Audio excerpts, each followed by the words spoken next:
Assalamualaikum warahmatullah. Alhamdulillah.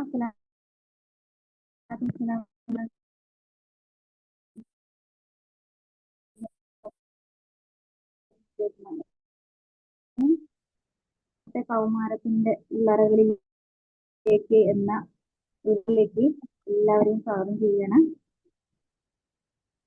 ഈ ഒരു ടൈറ്റിലിൽ നിന്നുകൊണ്ട് തന്നെ നിങ്ങൾക്ക് വിഷയങ്ങളെ മനസ്സിലാക്കിയിട്ടുണ്ടായിരിക്കും. എങ്ങനെ ആയിരിക്കും കാര്യങ്ങൾ മുന്നോട്ട് പോകുന്നത്, അല്ലെങ്കിൽ എന്തായിരിക്കും ഈ വെബിനാറിന്റെ ഉദ്ദേശം എന്നുള്ളത്. നമ്മുടെയൊക്കെ അനുഭവങ്ങളിൽ ഓഡിബിൾ ആണല്ലോ അല്ലെ?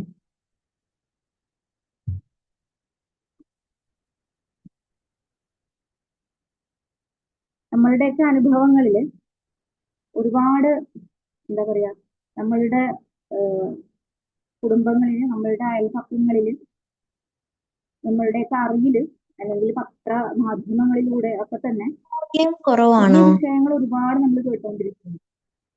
ഇന്നത്തെ കാലഘട്ടത്തില് നമ്മളതിനെ അതൊരു നിരന്തര വാർത്തയായി കേൾക്കുന്ന ഒരവസ്ഥയിലേക്ക് മാറിയിട്ടുണ്ട്. അതെന്താണ് എന്നുള്ളതും അതെങ്ങനെയാണ് സംഭവിക്കുന്നത് എന്നുള്ളതും അതിന്റെ അവസ്ഥ എന്താണെന്നുള്ളത് നമുക്ക് ചർച്ച ചെയ്യാം. പക്ഷെ നിങ്ങൾക്ക് മനസ്സിലായിട്ടുണ്ടായിരിക്കും, കൗമാരം എന്നത് പലപ്പോഴും പാരന്റ്സിനെ സംബന്ധിച്ചിടത്തോളം ഒരു ഭീതിജനകമായിട്ടുള്ള ഒരു കുട്ടികളുടെ വളർച്ചാ കാലഘട്ടത്തിൽപ്പെട്ട ഒരു പ്രായമാണ്. അവിടെ എങ്ങനെ കുട്ടികളോട് പെരുമാറണമെന്നോ അല്ലെങ്കിൽ എങ്ങനെ പെരുമാറിയാലാണ് അവർക്ക് അത് നല്ല രീതിയിൽ എത്തുക എന്നുള്ളതൊക്കെ എപ്പോഴും ഡൗട്ട് ഉള്ളതാണ്. അല്ലെങ്കിൽ അതൊരു ചെയ്യുന്ന വിഷയങ്ങളിലൊക്കെ തന്നെ ഒരു കൃത്യമായ രീതിയിൽ മുന്നോട്ട് കൊണ്ടുപോകാൻ സാധിക്കാത്ത ഒന്നാണ് പലപ്പോഴും ആ ഒരു പ്രായം എന്നുള്ളത്. പക്ഷെ ഒരിക്കലും കൗമാരം എന്ന് പറഞ്ഞു കഴിഞ്ഞാല് പെട്ടെന്ന് പൊട്ടി മുളയ്ക്കുന്ന ഒരു ഏജ് അല്ല. കുട്ടികളെല്ലാവരും കൗമാരത്തിലല്ലല്ലോ ജനിക്കുന്നത്. കുട്ടികളെല്ലാവരും ജനിക്കുന്നത് നമുക്കറിയാം 9 മാസവും 10 ദിവസവും നമ്മളുടെ, അല്ലെങ്കിൽ 9 മാസത്തിലധികം നമ്മളുടെ ഗർഭപാത്രത്തിനകത്തിരുന്ന കുട്ടിയാണ് പുറത്തേക്ക് വന്ന് അവരുടെ 1-2 ദിവസങ്ങളിലൂടെയുള്ള യാത്രയിൽ മാസങ്ങളും വർഷങ്ങളും കഴിഞ്ഞിട്ടാണ് അവർ ടീമിലേക്ക് എത്തുന്നത്. 13, 14, 15 വയസ്സുകളിലേക്ക് എത്തുന്നത്. ആ ഒരു വയസ്സുകളിൽ എത്തുമ്പോഴത്തേക്ക് കുട്ടികളിൽ ഉണ്ടാകുന്ന മാറ്റങ്ങൾ അല്ലെങ്കിൽ അവർ കാണിക്കുന്ന എന്തെങ്കിലുമൊക്കെ കാര്യങ്ങൾ അതിനെ നമുക്ക് നിയന്ത്രിക്കാൻ കഴിയാതെ വരികയും അല്ലെങ്കിൽ അതെന്തുകൊണ്ടാണ് എന്ന് അറിയാതെ വരികയും ചെയ്യുന്ന സന്ദർഭങ്ങൾ ഒരുപാട് ഉണ്ടാവാറുണ്ട്. അത് ടീനേജ് പ്രായത്തിലുള്ള കുട്ടികളുടെ പാരന്റ്സിന് വിശദീകരിച്ചു കൊടുക്കേണ്ട ഒന്നല്ല എന്നാണ് ഞാൻ മനസ്സിലാക്കുന്നത്. കാരണം ഇന്നലെ ഇങ്ങനെ ആയിരുന്നില്ലല്ലോ എന്റെ കുട്ടി, അല്ലെങ്കിൽ കഴിഞ്ഞ 2 വർഷം മുമ്പ് കുട്ടി ഇങ്ങനെ ആയിരുന്നില്ലല്ലോ, ദിവസങ്ങൾ കഴിയുന്തോറും കുട്ടി എന്റെ കയ്യിൽ നിന്ന് പോവാണോ എന്നൊരു ചിന്ത പലപ്പോഴും നമ്മളുടെ ഇടയിൽ ഉണ്ടാകുന്നുണ്ട് എന്നുള്ളതാണ്. എങ്ങനെ ഇത് ഉണ്ടാകുന്നു, അല്ലെങ്കിൽ എങ്ങനെയാണ് കുട്ടികളിൽ ഇത്തരത്തിലുള്ള മാറ്റങ്ങൾ ഉണ്ടാകുന്നത്, എന്തുകൊണ്ടാണ് അങ്ങനെ സംഭവിക്കുന്നത്, അവരില് ഇങ്ങനെ എല്ലാ കാലഘട്ടങ്ങളിലെ ടീനേജ് പ്രായത്തിലെ കുട്ടികൾക്കും ഇത്തരത്തിലുള്ള സംഭവങ്ങൾ ഉണ്ടായിട്ടുണ്ടോ, അല്ലെങ്കിൽ നമ്മളുടെ ജീവിത സാഹചര്യത്തിൽ നിന്ന് വ്യത്യസ്തമായിട്ട് പുതിയ ജനറേഷൻ, നമ്മൾ ജെൻസി പറയുന്ന കുട്ടികളിൽ പുതിയ സാഹചര്യങ്ങളെ അവർ എന്തെങ്കിലും രീതിയിൽ ഇൻഫ്ലുവൻസ് ചെയ്യുന്നുണ്ടോ, ഇന്നത്തെ മാധ്യമങ്ങൾ, ഇന്നത്തെ സോഷ്യൽ മീഡിയ, ഇന്നത്തെ അവർ വളർന്നു വരുന്ന സാഹചര്യങ്ങൾ, പല അഡിക്ഷനുകളും, ഇതെല്ലാം തന്നെ അവരെ മാനസികവും ശാരീരികവുമായിട്ട് ബാധിക്കുന്നുണ്ടോ? ഇത്തരം വിഷയങ്ങളിലൂടെയാണ് ഇൻഷാല്ലാ നമ്മൾ ചർച്ചകൾ പോകുന്നത്. എന്തിനും ഉപരിയായിട്ട് ഇസ്ലാം മതത്തിന് മുകളിൽ നമുക്ക് വെക്കാൻ സാധിക്കുകയാണെങ്കിൽ വഴിയുണ്ട്, നമുക്ക് അവിടെ സൊല്യൂഷൻ ഉണ്ട് എന്നുള്ളതാണ്. ഓക്കെ, ഇന്ന് നമ്മളുടെ കൂടെ ഒരാൾ കൂടെ ഉണ്ട്, സ്വാലിഹ. വെൽക്കം ചെയ്യുന്നില്ല കാരണം ഞങ്ങൾ രണ്ടാളും വിളിച്ചാണ് ജോയിൻ ആയത്. ഞാൻ പാസ് ചെയ്യുന്നു.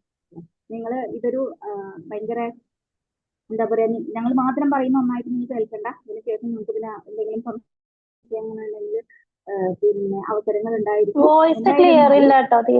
പിന്നെ ഈ കൊണ്ട് ഈ എന്റെ ഒരു സമയത്ത് ഇത്രയും പേരിൽ ജോയിൻ ചെയ്തതിൽ ഒരുപാട് സന്തോഷം. എല്ലാവരെയും സ്നേഹപൂർവ്വം പറയാം.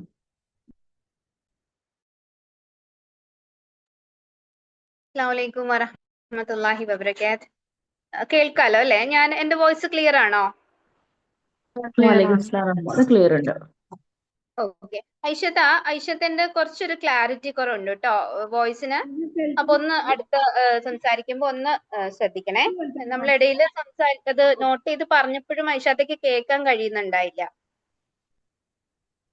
അപ്പൊ ഒന്ന് നോക്കിക്കോട്ടോ. ഗ്രൂപ്പിൽ ആരൊക്കെയോ ഇപ്പൊ ക്ലിയർ ആയി. ഓക്കെ. അപ്പോ എനിക്ക് മനസ്സിലാവുന്നത് ഇതില് ഇവിടെ ജോയിൻ ചെയ്തതില് ഭൂരിഭാഗം പേരും 99% കൗമാരക്കാരുടെ ഉമ്മമാര് തന്നെ ആയിരിക്കും, അഥവാ ഉമ്മമാര് തന്നെ ആയിരിക്കും. നമുക്കൊക്കെ മനസ്സിൽ ഒരുപാട് ആകുലതകളുണ്ട്, ഒരുപാട് ചോദ്യങ്ങളുണ്ട് അല്ലെ ഈ മക്കളെ കുറിച്ച്. അപ്പൊ അത്തരത്തിലുള്ള കുറച്ച് ചോദ്യങ്ങൾ നമ്മൾ പരസ്പരം ചോദിച്ച് അതിന്റെ ഒരു ഉത്തരം കണ്ടെത്താനുള്ള ഒരു ശ്രമമാണ് ഇന്നത്തെ ഈ ഒരു വെബിനാർ ഇൻഷാ അള്ളാ. അപ്പോ അതില് എനിക്ക് ഐഷത്തിനോട് അതില് ആദ്യമായിട്ട് എനിക്ക് എന്റെ മനസ്സിൽ നിന്നുണ്ടാവുന്ന ഒരു ചോദ്യം, ഈ നമ്മുടെ ഇന്നത്തെ കൗമാരക്കാർ, ഐഷത്ത ക്ലിയർ അല്ലേ? ഓക്കെ. നമ്മുടെ ഇന്നത്തെ കൗമാരക്കാർ എല്ലാവരും പറയുന്ന ഒരു കാര്യമാണ്, ഒരു വേഗം ഇമോഷണൽ ആകുന്നുണ്ട്. ചെറിയ കാര്യങ്ങൾ പോലും അവർക്ക് താങ്ങാൻ കഴിയുന്നില്ല. എന്തുകൊണ്ടാവും? ഇനി അത് പഠനം അവർക്ക് ഒരു സ്ട്രെസ് ആണോ? അതിന്റെ ഒരു റിഫ്ലക്ഷൻ ആണോ അത്? അതോ മറ്റ് സാഹചര്യങ്ങൾ കാരണമാണോ അവർ ഇത്തരത്തിലായിത്തീരുന്നത്? നമ്മളൊന്ന് വഴക്ക് പറഞ്ഞാൽ നമ്മളൊക്കെ ഇപ്പൊ ചിന്തിക്കും അല്ലെ, നമ്മളൊക്കെ എത്ര നമ്മുടെ പേരൻസിന്റെ അടുത്ത് നിന്ന് എത്ര അടി വാങ്ങിയിരിക്കുന്നു. ഇപ്പൊ ഗ്രാൻഡ് പേരൻസ് ഒക്കെ അത് കാണുമ്പോൾ പറയുമായിരിക്കും അല്ലെ, എത്ര തല്ല് കിട്ടിയിട്ടുണ്ട്, എന്തൊക്കെ ചീത്ത പറഞ്ഞിട്ടുണ്ട്, നമ്മളൊക്കെ ഇങ്ങനെ ജീവിച്ചു പോകുന്നില്ല. പക്ഷെ ഇവരെ ഒന്ന് നമ്മുടെ ടോൺ മാറുമ്പോ തന്നെ അവർ ഭയങ്കരമായിട്ട് ഡൗൺ ആവുന്നു. അതുപോലെ ചെറിയൊരു ഒരു പ്രശ്നം അല്ലെങ്കിൽ ചെറിയൊരു പ്രതിസന്ധി പല അവര് സൂയിസൈഡിലേക്ക് ഒക്കെ പോയ കാരണങ്ങൾ കേൾക്കുമ്പോ ഭയങ്കര അത്ഭുതം തോന്നാറുണ്ട് അല്ലെ. എന്തുകൊണ്ടാവും അത്? പഠനമാണോ, അതിന്റെ ഒരു സ്ട്രെസ് ആണോ, അത് മറ്റ് സാഹചര്യങ്ങളാണോ? എന്താണ് ഐഷത്തിന്റെ ഒരു അനുഭവത്തിൽ നിന്ന് അതിനെ കുറിച്ച് സംസാരിക്കാനുള്ളത്? ബിസ്മില്ലാഹിർ റഹ്മാനിർ റഹീം. സലിഹ, എന്താ പറയാ, ഈ ഒരു ചോദ്യത്തിനെ സംബന്ധിച്ചിടത്തോളം നമുക്ക് പറയുകയാണെന്നുണ്ടെങ്കിൽ എല്ലാ ഉമ്മമാരുടെ മനസ്സിൽ നിന്നും ഉണ്ടാകുന്ന ഒന്നാണെന്നുള്ള പോലെയാണ് തോന്നുന്നത്. കാരണം നമ്മളെപ്പോഴും നമ്മുടെ സംസാരങ്ങളിൽ പോലും ഇതിൽ കൂടിയിട്ടുള്ള ഉമ്മമാരൊക്കെ പറയാറുണ്ടായിരിക്കും, പിന്നെ ഒന്ന് നോക്കിയപ്പോഴത്തേക്ക് ഇങ്ങനെ ആയോ, അല്ലെങ്കിൽ ഒന്ന് ഇതാക്കിയപ്പോഴത്തേക്ക് ഇങ്ങനെ ആയോ, ഞങ്ങളൊക്കെ കുറെ അടി വാങ്ങിച്ചവരാണ് പഠനകാലത്താണെന്നുണ്ടെങ്കിലും സ്കൂളിൽ നിന്നാണെങ്കിലും പാരന്റ്സിന്റെ അടുത്ത് നിന്നാണെങ്കിലും ഒക്കെ. അങ്ങനെ ഈ ഒരു അനുഭവം പലപ്പോഴും എല്ലാവരിലും ഉണ്ടായിട്ടുണ്ടായിരിക്കും. ഇവിടെ സൂചിപ്പിച്ച പോലെ എനിക്ക് തോന്നുന്നത്, ഒന്ന് ഇതില് അക്കാഡമിക് ആയിട്ടുള്ള സ്ട്രെസ്, പ്രഷർ, എന്താ പറയാ, ഈ പഠന സമ്മർദ്ദം ഉണ്ടല്ലോ, അത് കുട്ടികൾക്ക് നന്നായിട്ട് ഉണ്ടാകുന്നുണ്ട്. ഒരു കോമ്പറ്റീറ്റീവ് ആയിട്ടുള്ള ഒരു വേൾഡിലാണ് നമ്മൾ ജീവിക്കുന്നത്. നമ്മൾ എപ്പോഴും ശ്രദ്ധിക്കേണ്ട ഒരു കാര്യമാണ്, ഈ മത്സരത്തോട് കൂടിയിട്ടാണ് കുട്ടികളുടെ എല്ലാ വിഷയങ്ങളും അങ്ങനെയാണ് പോണത്. കുട്ടികൾ ഒരാൾക്ക് എന്റെ തൊട്ടടുത്തുള്ള അല്ലെങ്കിൽ എന്റെ കസിൻസിന് ഇങ്ങനെയാണല്ലോ മാർക്ക്, എന്റെ അനിയത്തിയുടെ മോക്ക് ഇത്ര കിട്ടിയിട്ടുണ്ട്, എന്റെ അനിയത്തിന്റെ മോൻ അല്ലെങ്കിൽ എന്റെ അനിയന്റെ മോന് 10ാം ക്ലാസ്സിലെ ഫുൾ എ പ്ലസ് കിട്ടുന്നുണ്ട്, അപ്പൊ എന്റെ കുടുംബത്തിൽ നീ നിർബന്ധമായിട്ട് ഇത് വാങ്ങിച്ചിരിക്കണം ഫുൾ എ പ്ലസ്.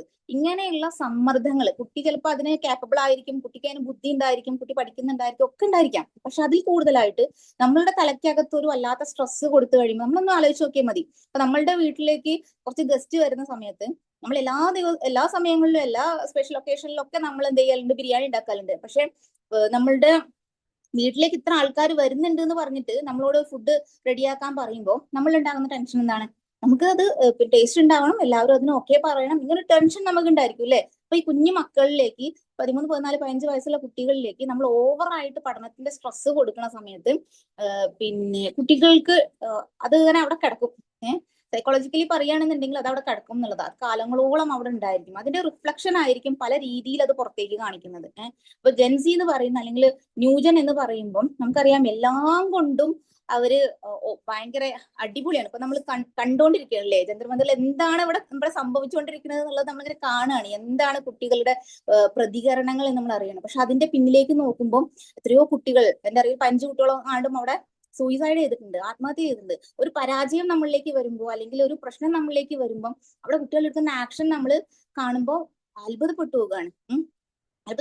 കാരണം പിന്നെ ഒരു പ്രശ്നത്തിന് അവർ കാണുന്ന സൊല്യൂഷൻ എന്ന് പറയുന്നത് അത് പലപ്പോഴും വ്യത്യസ്തമാകുകയാണ്. നമ്മളുടെ കണ്ണിലൂടെ നമ്മൾ കാണുന്ന രീതിയിലല്ല അവർ കാണുന്നത് എന്നുള്ളതാണ്. അതിന് ഒരുപാട് സോഷ്യൽ മീഡിയയുടെ സ്വാധീനങ്ങൾ ഉണ്ടാകുന്നുണ്ട്.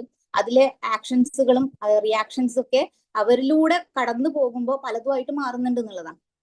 ഇപ്പോ നിരന്തരമായിട്ട് കുട്ടികൾ കണ്ടുകൊണ്ടിരിക്കുന്ന വീഡിയോസുകൾ ഉണ്ടായിരിക്കും. നിരന്തരമായിട്ട് കുട്ടികൾ കാണുന്ന വീഡിയോസ്, അതില് സീരീസുകൾ ഉണ്ടായിരിക്കും, അല്ലെങ്കിൽ ഈ ആക്ഷൻ ത്രില്ലറുകൾ ഉണ്ടായിരിക്കും, അല്ലെങ്കിൽ കുട്ടികൾ കാണുന്ന കുറെ ഈ ഹീറോസ് ഉണ്ടാവുമല്ലോ, ഈ സ്പൈഡർമാൻ അങ്ങനത്തെ കുറെ സംഭവങ്ങൾ. അപ്പൊ ഇത്തരത്തിലുള്ള ഹീറോകൾ എന്ത് ചെയ്യുന്നു എന്നുള്ളത്, അല്ലെങ്കിൽ ഹാരി പോട്ടർ, ഇങ്ങനത്തെ കുറെ സംഭവങ്ങൾ, മിത്തുകൾ, ഇങ്ങനത്തെ കുട്ടികൾ ഇത് കണ്ടുകൊണ്ടിരിക്കുകയാണ് നിരന്തരം. അപ്പോ കാണുന്നതിന്റെ ഫലമായിട്ട് അവരുടെ ബ്രെയിനിനകത്ത് വളരെ ശ്രദ്ധിക്കേണ്ട ഒരു വിഷയമാണ്. അവരുടെ ബ്രെയിനിനകത്ത് അവർ സ്റ്റോർ ചെയ്ത് വെക്കുന്നുണ്ട് ഇതൊക്കെ. അത് ജസ്റ്റ് ഇങ്ങനെ കണ്ടു പോവല്ലേ അല്ലെങ്കിൽ കേട്ടു പോവല്ലേ നമ്മൾ വിചാരിക്കാറുണ്ട്. പക്ഷെ നമ്മൾക്കൊക്കെ തന്നെയും പഴയ കാലങ്ങളിൽ കുറെ സിനിമയും സീരിയലുകളൊക്കെ കണ്ട ആളുകളെ സംബന്ധിച്ചിടത്തോളം മനസ്സിലാക്കാൻ പറ്റും.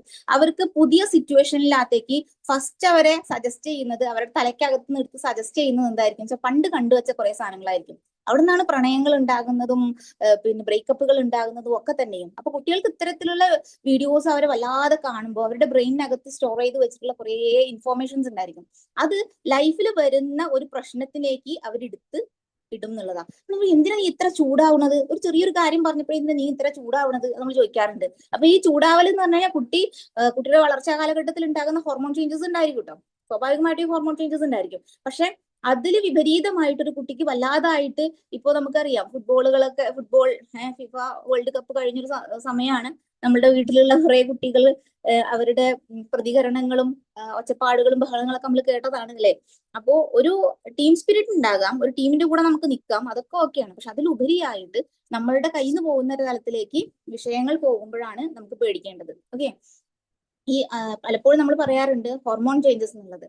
ഹോർമോൺ ചേഞ്ചസ് ഉണ്ട്, അതിനെ നമുക്ക് കുറേയൊക്കെ മാറ്റാനൊക്കെ പറ്റും. എങ്കിൽ കൂടിയും കുട്ടികളെ ആ ഒരു മാറ്റത്തെ ഉൾക്കൊള്ളാൻ നമുക്ക് കഴിയുക എന്നുള്ളതാണ്. 13, 14, 15 ആകുമ്പോഴത്തേക്ക് കുട്ടികൾക്ക് ഉണ്ടാകുന്ന ആ ടീനിലേക്ക് കടക്കുമ്പോൾ കുട്ടികൾക്ക് ദേഷ്യം വരും. പെൺകുട്ടികൾക്കാണെന്നുണ്ടെങ്കിൽ ആ പ്യൂബർട്ടി സ്റ്റേജിൽ വരുന്ന സമയത്ത് ബോഡിയിൽ ഒരുപാട് ചേഞ്ചസ് വരും. അവിടെയൊക്കെ നമ്മൾ മനസ്സിലാക്കേണ്ടതുണ്ട് കുട്ടിയെ. അത് ഒരുപാട് പറയാനുണ്ട്, പെട്ടെന്ന് പറഞ്ഞു തീരൊന്നുമില്ല. എങ്കിൽ കൂടിയും അവിടെ നമ്മൾ മനസ്സിലാക്കേണ്ട കുറച്ച് കാര്യങ്ങളുണ്ട് എന്ന് പറയാം. അതുപോലെ തന്നെ ഈ ഒരു കാലഘട്ടത്തിലെ കുട്ടികൾ എപ്പോഴും പറഞ്ഞുകൊണ്ടിരിക്കുന്ന ഒന്നാണ് ബോറടിക്കുക എന്നുള്ളതും ഒറ്റപ്പെടുക എന്നുള്ളതും. അവർ ഇൻട്രോവേർട്ടുകളാണ് എന്ന് സ്വയം ലേബൽ ചെയ്യുന്ന, എന്താണ് ഇൻട്രോവേർട്ട് എന്ന് വെച്ച് കഴിഞ്ഞാൽ അവരിങ്ങനെ ഒറ്റയ്ക്ക് ഇരിക്കുക, അവര് അതിനകത്ത് എന്താ മീൻ ചെയ്തത് എന്ന് നമുക്ക് അറിയാൻ പറ്റില്ല. അങ്ങനെ ഒരു ഇൻട്രോവേർട്ടിസം അത് എൻജോയ് ചെയ്യുന്ന ഒരു കൾച്ചർ, അല്ലെങ്കിൽ ഒരു ടീം വരിക. എന്നിട്ട് അവര് അതിനകത്ത് ഭയങ്കര ഞാൻ അങ്ങനെയാണെന്ന് പറയുക, അതിൽ പ്ലഷർ കണ്ടെത്തുക, അതാണ് ഏറ്റവും നല്ലത് എന്ന് പറയാം. ഇങ്ങനത്തെ കുറെ സംഭവങ്ങൾ നമുക്കിങ്ങനെ എടുത്ത് കാണാൻ പറ്റും. അപ്പം പഠനത്തിന്റെ സ്ട്രെസ്സാണ് ആദ്യം ഞാൻ പറഞ്ഞു വെച്ചത്. ആ പഠന സ്ട്രെസ് എന്നുള്ളത് പോയാൽ തന്നെ, അത് കുട്ടികൾ പഠിക്കണ്ടെന്നോ പഠിക്കാതെ കുട്ടികൾ അലക്ഷ്യമായിട്ട് നടക്കട്ടെ എന്നുള്ളത് ഒന്നുമല്ല. എങ്ങനെ പഠിക്കണം എന്നുള്ളത് കുട്ടികളിലേക്ക് എത്തിക്കഴിഞ്ഞാൽ അവര് തന്നെ സ്വമേധയാ അവരിൽ ഉണ്ടാകുന്ന ഒരു ബോധമായിട്ട് അത് വളരും എന്നുള്ളതാണ്. അത് സൊസൈറ്റിക്ക് ഉപകാരപ്പെടുന്ന രീതിയിൽ അവർ മാറ്റും എന്നുള്ളതാണ്. അത് എങ്ങനെ പഠിക്കണം എന്നുള്ളത് പലപ്പോഴും നമ്മുടെ സ്കൂളുകളിൽ നിന്ന് കിട്ടൂല. പഠിപ്പിക്കുകയാണ് ചെയ്യുന്നത്. ടീച്ചേഴ്സ് അവിടെ കുട്ടികളെ പഠിപ്പിക്കുന്നുണ്ട്, വീട്ടിലെത്തി കഴിഞ്ഞാല് പിന്നെ പാരന്റ്സ് അവരെ പഠിപ്പിക്കുന്നുണ്ട്. പക്ഷെ നമ്മൾ അവരിലേക്ക് ഇങ്ങനെ കുറെ സംഭവങ്ങൾ കൊടുക്കുന്നുണ്ട്. പക്ഷെ അത് എങ്ങനെ ഞാനത് സ്വീകരിക്കണം എന്നൊരവസ്ഥയിലേക്ക് നമുക്ക് പഠിപ്പിച്ചു കൊടുക്കാൻ പറ്റുന്നില്ല എന്നുള്ളതാണ്. അതിനു മുമ്പ് ആ പഠനം കൊണ്ട് എന്താണ് പ്രാധാന്യം എന്നുള്ളതും, ആ പഠിച്ചു കഴിഞ്ഞു കഴിഞ്ഞാൽ എന്തൊക്കെയാണ് ഉണ്ടാവുക എന്നുള്ളതും, സൊസൈറ്റിക്ക് അല്ലെങ്കിൽ വ്യക്തിപരമായിട്ട് അല്ലെങ്കിൽ കുടുംബത്തിൽ എന്തൊക്കെ മാറ്റങ്ങൾ ഉണ്ടാക്കാൻ പറ്റും എന്നൊന്നും നമുക്ക് പറഞ്ഞു കൊടുക്കാൻ പറ്റിയിട്ടില്ല എന്നുള്ളതാണ്. അത് കുടുംബാന്തരീക്ഷത്തിൽ നിന്ന് ഉണ്ടാകേണ്ടതാണ്. ഈ കുടുംബാന്തരീക്ഷം എന്ന് പറയുന്നത് വളരെ ഇമ്പോർട്ടന്റ് ആണ്. ഞാനിപ്പോ ഇവിടെ ഇങ്ങനെ പ്രസംഗിക്കുന്ന ഒരു വിഷയത്തില് 1-2 കാര്യങ്ങള് വീട്ടിൽ നിന്നാണ് ചെയ്യുമ്പോൾ തന്നെ അത് റെഡിയാവുന്ന നമുക്ക് കാണാൻ പറ്റും. ഇതിന്റെ തിയറി പാർട്ട് ഇങ്ങനെ ഒരുപാട് ഇരുന്ന് നമ്മൾ പഠിക്കേണ്ട ഇങ്ങനെയെങ്കിൽ എഴുതി പിന്നെ നമ്മൾ ആരെങ്കിലും പഠിപ്പിക്കാറുണ്ടോ? എന്താണ് ഫാമിലി, അല്ലെങ്കിൽ എന്താണ് റിലേഷൻഷിപ്പ്, എന്താണ് ഒരു ഭാര്യ ഭർത്തൃ ബന്ധത്തിൽ ഉണ്ടാകേണ്ട സ്നേഹം, മവദ്ദത്തു റഹ്മത്തു എന്താണ് എന്നുള്ളത് ഉമ്മയും ഉപ്പയും സ്നേഹത്തോടു കൂടി ജീവിക്കുന്ന ഒരു ഫാമിലിയിൽ നമ്മൾ പഠിപ്പിച്ചു കൊടുക്കുകയും വേണ്ട എന്നുള്ളതാണ്. അതവർ കാണുന്നുണ്ട്. അതാണ് കുടുംബാന്തരീക്ഷം എന്ന് പറയുന്നത്. അപ്പൊ കുടുംബാന്തരീക്ഷത്തിനകത്ത് നിന്ന് അവർക്ക് ഓവർ സ്ട്രെസ് ഉണ്ടാവുക. ഞാനിപ്പോ മോംസോറയില് ഒരു ടാസ്ക്, അതിൽ 30 days പാരന്റിങ് ചാലഞ്ച് എന്ന് പറഞ്ഞിട്ടൊരു ചാലഞ്ച് നടത്തുന്നുണ്ട്. അതിൽ 2 ദിവസം മുമ്പാ തോന്നുന്നു ഞാൻ കൊടുത്തൊരു ടാസ്ക് എന്ന് പറയുന്നത് കുട്ടികളൊന്ന് ഫ്രീ ആക്കി വിടുക എന്നുള്ളതാണ്. അപ്പോ കുട്ടികള് സ്കൂളിൽ എത്തിക്കഴിഞ്ഞാൽ ഒരു 4 ചുമരാണ്. കഴിഞ്ഞ നമ്മളുടെ ഫോമർ പ്രൈം മിനിസ്റ്റർ പറഞ്ഞതുപോലെ, ചീഫ് മിനിസ്റ്റർ പറഞ്ഞതുപോലെ, എല്ലാ കുട്ടികൾ എപ്പോഴും ബോക്സിനകത്താണെന്ന് പറയുന്നുണ്ടായിരുന്നു അദ്ദേഹം. അതേപോലെ എപ്പോഴും ബോക്സിനകത്താണ്. ഇപ്പൊ സ്കൂളിൽ എത്തുകയാണെന്നുണ്ടെങ്കിലും സ്കൂളിനകത്ത് ഒരു 4 ചുമരിന്റെ ഉള്ളിലാണ് കുട്ടികൾ ഇരിക്കുന്നത് അല്ലെ. അവിടെ കുറേ റൂൾസ് ഉണ്ട്, കുറേ റൂൾസിനകത്താണ് കുട്ടികൾ ജീവിക്കുന്നത്. ഇത് ഇവിടെ വെക്കണം, അത് അവിടെ വെക്കണം, ഇത് ഇവിടെ വെക്കാവൂ, അത് അവിടെ വെക്കാൻ പാടില്ല, ഇതിങ്ങനെ ചെയ്യാൻ പാടുള്ളൂ, ഇത് പറയാൻ പാടുള്ളൂ, കൈ എവിടെ വെക്കണം, കാലം എവിടെ വെക്കണം, അങ്ങനെയാണ് കുട്ടികൾ ജീവിക്കുന്നത്. അവിടുന്ന് നമ്മുടെ വീട്ടിലേക്ക് എത്തിക്കഴിഞ്ഞു കഴിഞ്ഞാലും കുട്ടികൾക്ക് കുറെ നിയമങ്ങളാണ്. ബാഗ് എവിടെ വെക്കണം, ചെരുപ്പ് എവിടെ വെക്കണം, പിന്നെ യൂണിഫോം എവിടെ വെക്കണം, അഴിച്ചിട്ടത് എവിടെ വെക്കണം. കുട്ടികളെ പഠിപ്പിക്കേണ്ടതല്ല, അതൊക്കെ നമുക്ക് കുട്ടികളെ പഠിപ്പിക്കാം. പക്ഷെ അത് കുട്ടി ചെയ്യാത്തൊരവസരം വരുമ്പോൾ ഉമ്മ ഫ്രസ്ട്രേറ്റഡ് ആവും എന്നുള്ളതാണ്. ഉമ്മയാണ് ഇതിന്റെ മൊത്തം ഭാരം ഏറ്റെടുത്തിട്ടുള്ളത്. അങ്ങനെ ആ ഭാരം ഏറ്റെടുത്തത്, ഈ ഭാരം മുഴുവൻ കുട്ടിയുടെ മേൽക്കാണ് ഇടുക. അപ്പൊ ഒരു പിന്നെ സെൻസസ് ഉണ്ടല്ലോ, കുട്ടികൾക്കിടയിൽ ഒരു സെൻസസ് നടത്തിയ സമയത്ത് കുട്ടികളോട് ചോദിക്കുന്നുണ്ട്, നിങ്ങൾക്ക് സ്കൂളാണോ വീടാണോ ഇഷ്ടം? അപ്പൊ ഏറ്റവും കൂടുതൽ കുട്ടികൾ സെൻസസിൽ ഉത്തരം പറഞ്ഞെന്താന്ന് വെച്ച് കഴിഞ്ഞാൽ, ഞങ്ങൾക്ക് വീടും അല്ല സ്കൂളും അല്ല, ഞങ്ങൾക്ക് സ്കൂൾ ബസ്സാണ് ഇഷ്ടം. നടന്നു പോകുന്ന കുട്ടികൾ പറഞ്ഞത്, ഞങ്ങൾക്ക് അതിന്റെ ഇടയിലുള്ള സ്കൂളിലേക്ക് പോവുകയും വീട്ടിലേക്ക് വരികയും ചെയ്യുന്ന വഴികളാണ് ഇഷ്ടം എന്നുള്ളത്. ആ കുട്ടിയുടെ മനസ്സൊന്ന് ആലോചിച്ച് നോക്കൂ, എന്ത് രസമാണല്ലേ. കുട്ടികൾ അത്രയും അവര് ഫ്രീഡം ആഗ്രഹിക്കുന്നുണ്ട്. ഇതിനൊക്കെ ഒരൊറ്റൊരു സൊല്യൂഷൻ ആയിട്ടാണ് ഞാൻ പറയാറുള്ളത്. എന്താന്ന് വെച്ച് കഴിഞ്ഞാല് കുട്ടികൾക്ക് പിന്നെ പ്രകൃതിയുമായിട്ട് ഇണങ്ങാനുള്ള അവസരം കൊടുക്കണം.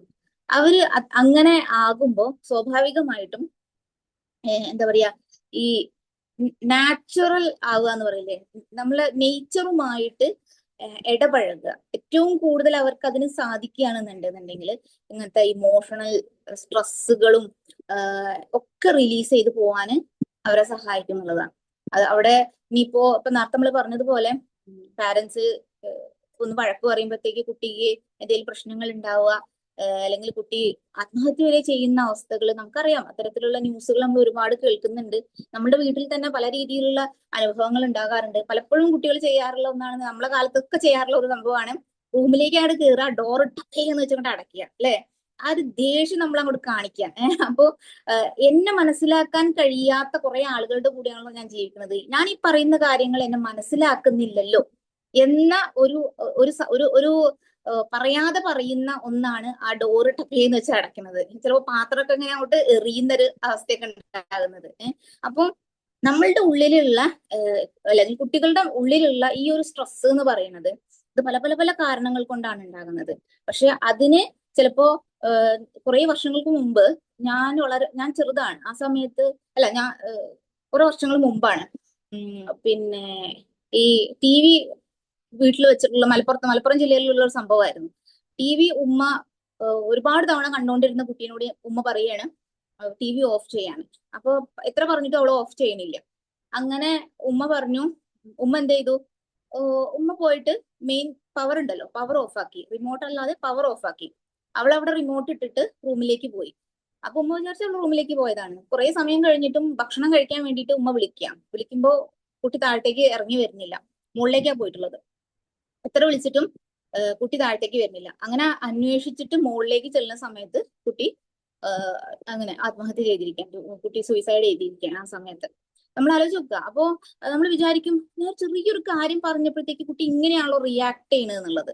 അപ്പൊ ആ റിയാക്ഷൻ വരുന്നത് ഞാൻ നേരത്തെ പറഞ്ഞതുപോലെ ഒരൊറ്റൊരു വാക്ക്, ഒരു സ്വിച്ച് ഓഫ് ആക്കിയതിന്റെ പേരിലല്ല ആ ആക്ഷൻ വരുന്നത്. അത് കാലങ്ങളോളമായിട്ട് കുട്ടിയുടെ അകത്തുണ്ടാകുന്ന സ്ട്രെസ്സുകളെല്ലാം കൂടി ഒരുമിച്ച് കൂടി നമുക്കറിയാലോ, ഒരാൾ പെട്ടെന്നൊന്നും അങ്ങനെ അങ്ങോട്ട് സൂയിസൈഡ് ചെയ്യൂലല്ലോ. ഒരു ആക്ഷനിലേക്ക് എത്തണമെങ്കിൽ അതിന്റെ മുമ്പേ കുറേ പ്രശ്നങ്ങളിലൂടെ കടന്നു പോകുന്നുള്ളതാണ്.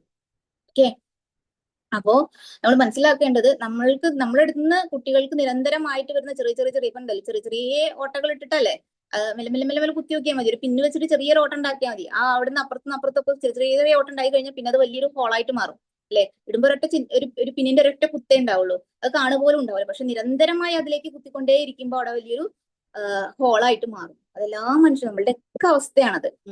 അപ്പോ ഈ പറഞ്ഞതുപോലെ കൗമാരക്കാര് അല്ലെങ്കിൽ ഈ ടീനേജ് എന്ന് പറയുന്നത് അവർ ഇമോഷണലി ഭയങ്കര വീക്കായി പോകുന്ന ഒരുപാട് സന്ദർഭങ്ങളുണ്ട്, സാഹചര്യങ്ങളുണ്ട്. ആ സാഹചര്യങ്ങളെ നമ്മൾ മനസ്സിലാക്കുക എന്നുള്ളതാണ്. കുട്ടികള് നമ്മൾ ഭയങ്കര ബോൾഡ് ആയിരുന്നു നമ്മൾ എന്നൊന്നും നമുക്ക് പറയാൻ പറ്റൂല. എങ്കിൽ കൂടിയും അവരുടെ ഇന്നത്തെ സാഹചര്യം വെച്ച് നോക്കുമ്പോൾ ഇന്നത്തെ ഈ നൂറ്റാണ്ടില് അവരെ ദുർബലപ്പെടുത്തുന്ന ഒരുപാട് സംഭവങ്ങൾ ഉണ്ട് എന്നുള്ളതാണ്. അതിന്റെ ഏറ്റവും വലുതെന്ന് പറയുന്നത് ഈ സോഷ്യൽ മീഡിയയാണ്. അവരതില് ചെലവാക്കുന്ന സമയം അവരുടെ ഏറ്റവും ഉപകാരപ്പെട്ടിട്ടുള്ള അവരുടെ അവസ്ഥയെ നഷ്ടപ്പെടുത്തുക എന്നുള്ളതാണ്. ഇപ്പോ ഞാൻ പണ്ട് കുട്ടിയായിരുന്ന സമയത്ത് ചോദിച്ചിട്ടുണ്ടായിരുന്നു, എന്റെ അമ്മേന്റെ അടുത്ത് ചോദിച്ചിട്ടുണ്ടായിരുന്നു, ഈ ഈ മൗഗ്ലി ഇല്ലേ, മൗഗ്ലി മൗഗ്ലി കാട്ടിലാണല്ലോ ജീവിക്കുന്നത്. മൗഗ്ലി വളരെ ചെറുതാകുമ്പോ മുതല് കാട്ടിലാണ് ജീവിക്കുന്നത്. അപ്പൊ നമ്മള് അന്ന് ഈ സീരീസ് ഉണ്ടാവും മൗഗ്ലിന്റെ, എല്ലാ ദിവസവും ഞായറാഴ്ച എങ്ങാണ്ടാ തോന്നുന്നു വൈകിട്ട് മൗഗ്ലിന്റെ ഇതുണ്ടായിരിക്കും. മലയാളത്തിലുള്ള എന്താ പറയാ അതിന്, അനിമേഷൻ മൂവിയാ അല്ല, ഇതല്ല, കാർട്ടൂൺ ഉണ്ടാവും. അന്നൊക്കെ ഒരൊറ്റ കാർട്ടൂണൊക്കെ ഉണ്ടാവുള്ളൂ. അപ്പൊ അത് കാണാൻ വേണ്ടി ഇങ്ങനെ ഇരിക്കും. ഈ മൗഗ്ലി ഭയങ്കര, ഒരു മരത്തിൽ നിന്ന് മറ്റേ മരത്തേക്ക് ചാടുന്നു, കുറേ നിങ്ങൾക്കറിയാലോ മൃഗങ്ങളൊക്കെ ആയിട്ടാണ് ഇങ്ങനെ കൂട്ടുകൂടിയിട്ടുള്ളത്.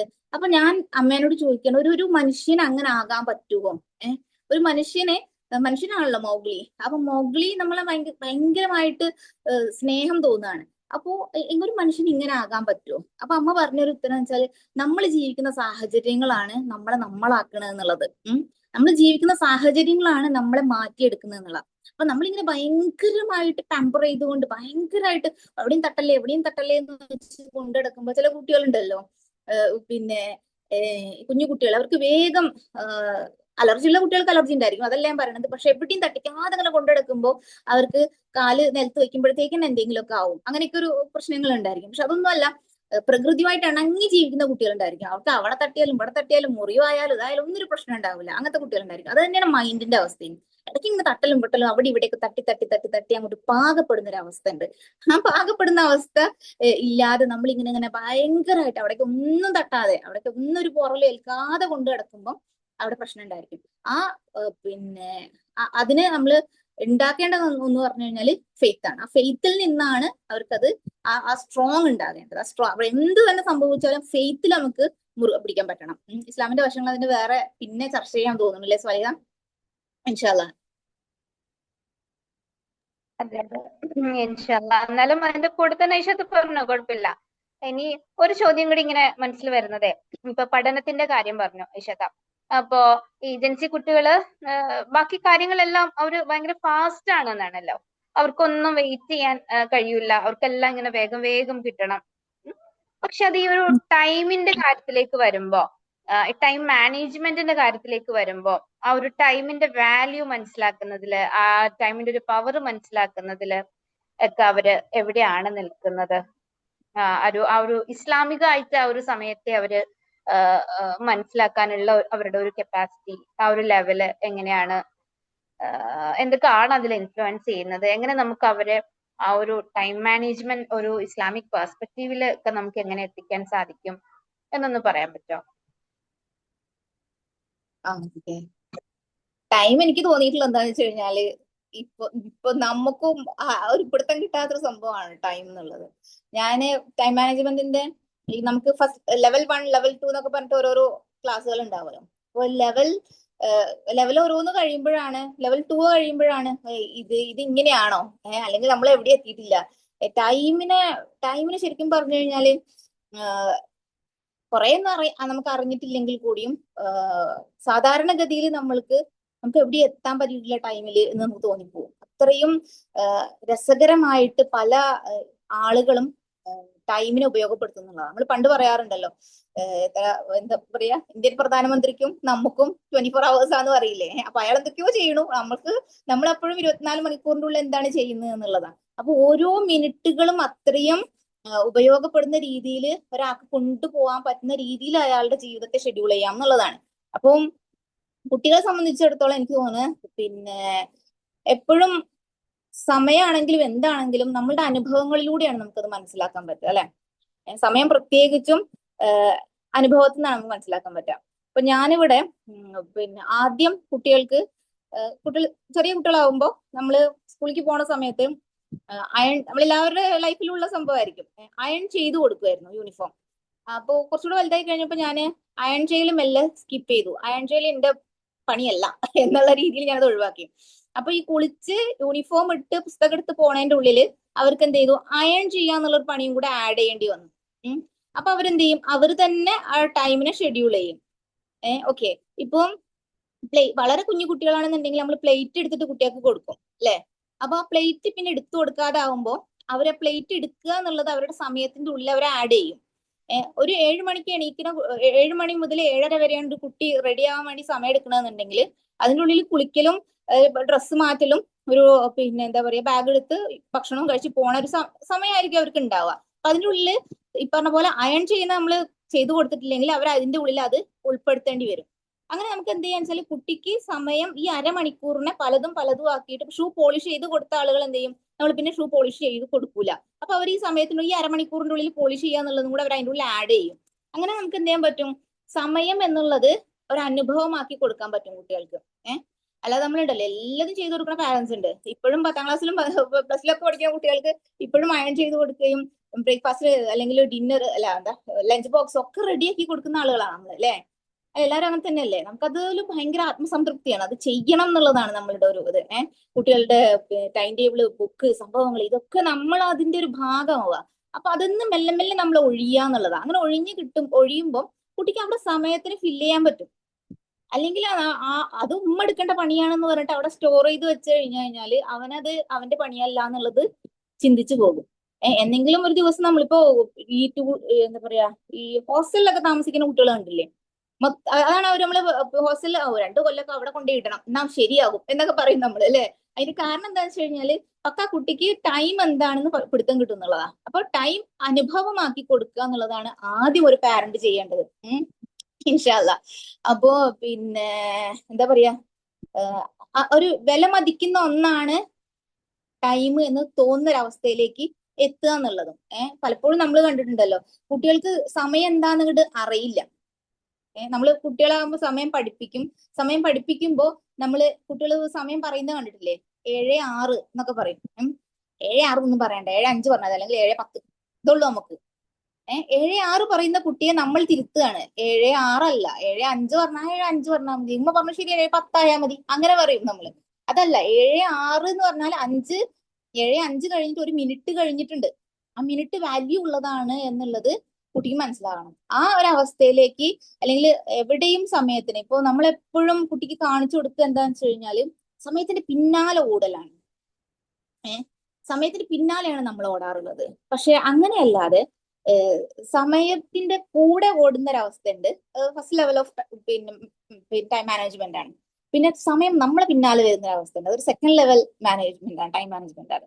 കുട്ടികൾക്ക് അത് കൊടുക്കാൻ പറ്റുക എന്നുള്ളതാണ്. നമുക്കത് കുട്ടികൾക്ക് കൊടുക്കാൻ പറ്റണം, അത് നമ്മുടെ ലൈഫിലൂടെ നമുക്ക് കാണിച്ചു കൊടുക്കാൻ പറ്റണം. അല്ലെങ്കിൽ അത്തരത്തിലുള്ള ക്ലാസ്സുകളിൽ കുട്ടികളെ നമുക്ക് ജോയിൻ ചെയ്യിപ്പിക്കാൻ പറ്റണം. സമയം ഭയങ്കരമായിട്ട് ഇങ്ങനെ സ്ക്രീൻ ടൈം ഒക്കെ എന്താന്ന് പോലും അറിയില്ല കുട്ടികൾക്ക്. അവിടെ ഇരുന്ന് കഴിഞ്ഞാല് 2-3 മണിക്കൂറുകൾ അങ്ങനെ കണ്ടിന്യൂസ് ആയിട്ട് ഇരിക്കുകയാണ്. അതുപോലെ തന്നെ റീൽസിലൂടെയും പിന്നെ മറ്റേ എന്താ പറയാ സ്റ്റോറീസിലൂടെയൊക്കെ അങ്ങനെ കുട്ടികളെ അങ്ങനെ പോയിക്കൊണ്ടേ ഇരിക്കുകയാണ്.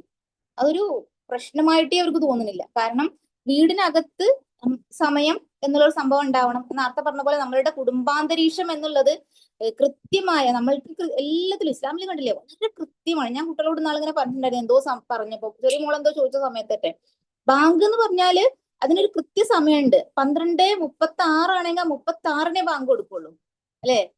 അത്രയും കൃത്യമായിട്ടാണ് ഇസ്ലാമിൽ ഓരോ കാര്യം. ഇപ്പൊ 20 മിനിറ്റ് കഴിഞ്ഞു കഴിഞ്ഞാലാണ് ജമാഅത്ത് പല പള്ളികളിലും അങ്ങനെ ഉണ്ടാവാറ്. ആ 20 മിനിറ്റ് അത് കഴിഞ്ഞു കഴിഞ്ഞാൽ 20 മിനിറ്റ് ആയി കഴിഞ്ഞാൽ അവിടെ ഇഖാമത്ത് കൊടുക്കും. അങ്ങനെ നമുക്ക് സമയത്തെ മനസ്സിലാക്കി പോവുകയാണെന്നുണ്ടെങ്കിൽ നമുക്കറിയാം, സുബൈഹിന്റെ ബാങ്ക് കൊടുത്തു കഴിഞ്ഞ് 25 മിനിറ്റ് കഴിഞ്ഞിട്ട് നമ്മള് അരമണിക്കൂർ കഴിഞ്ഞിട്ടാണ് എത്തണമെന്നുണ്ടെന്നുണ്ടെങ്കിൽ നമുക്ക് ആയത്തെ റക്കാത്ത് കിട്ടൂല.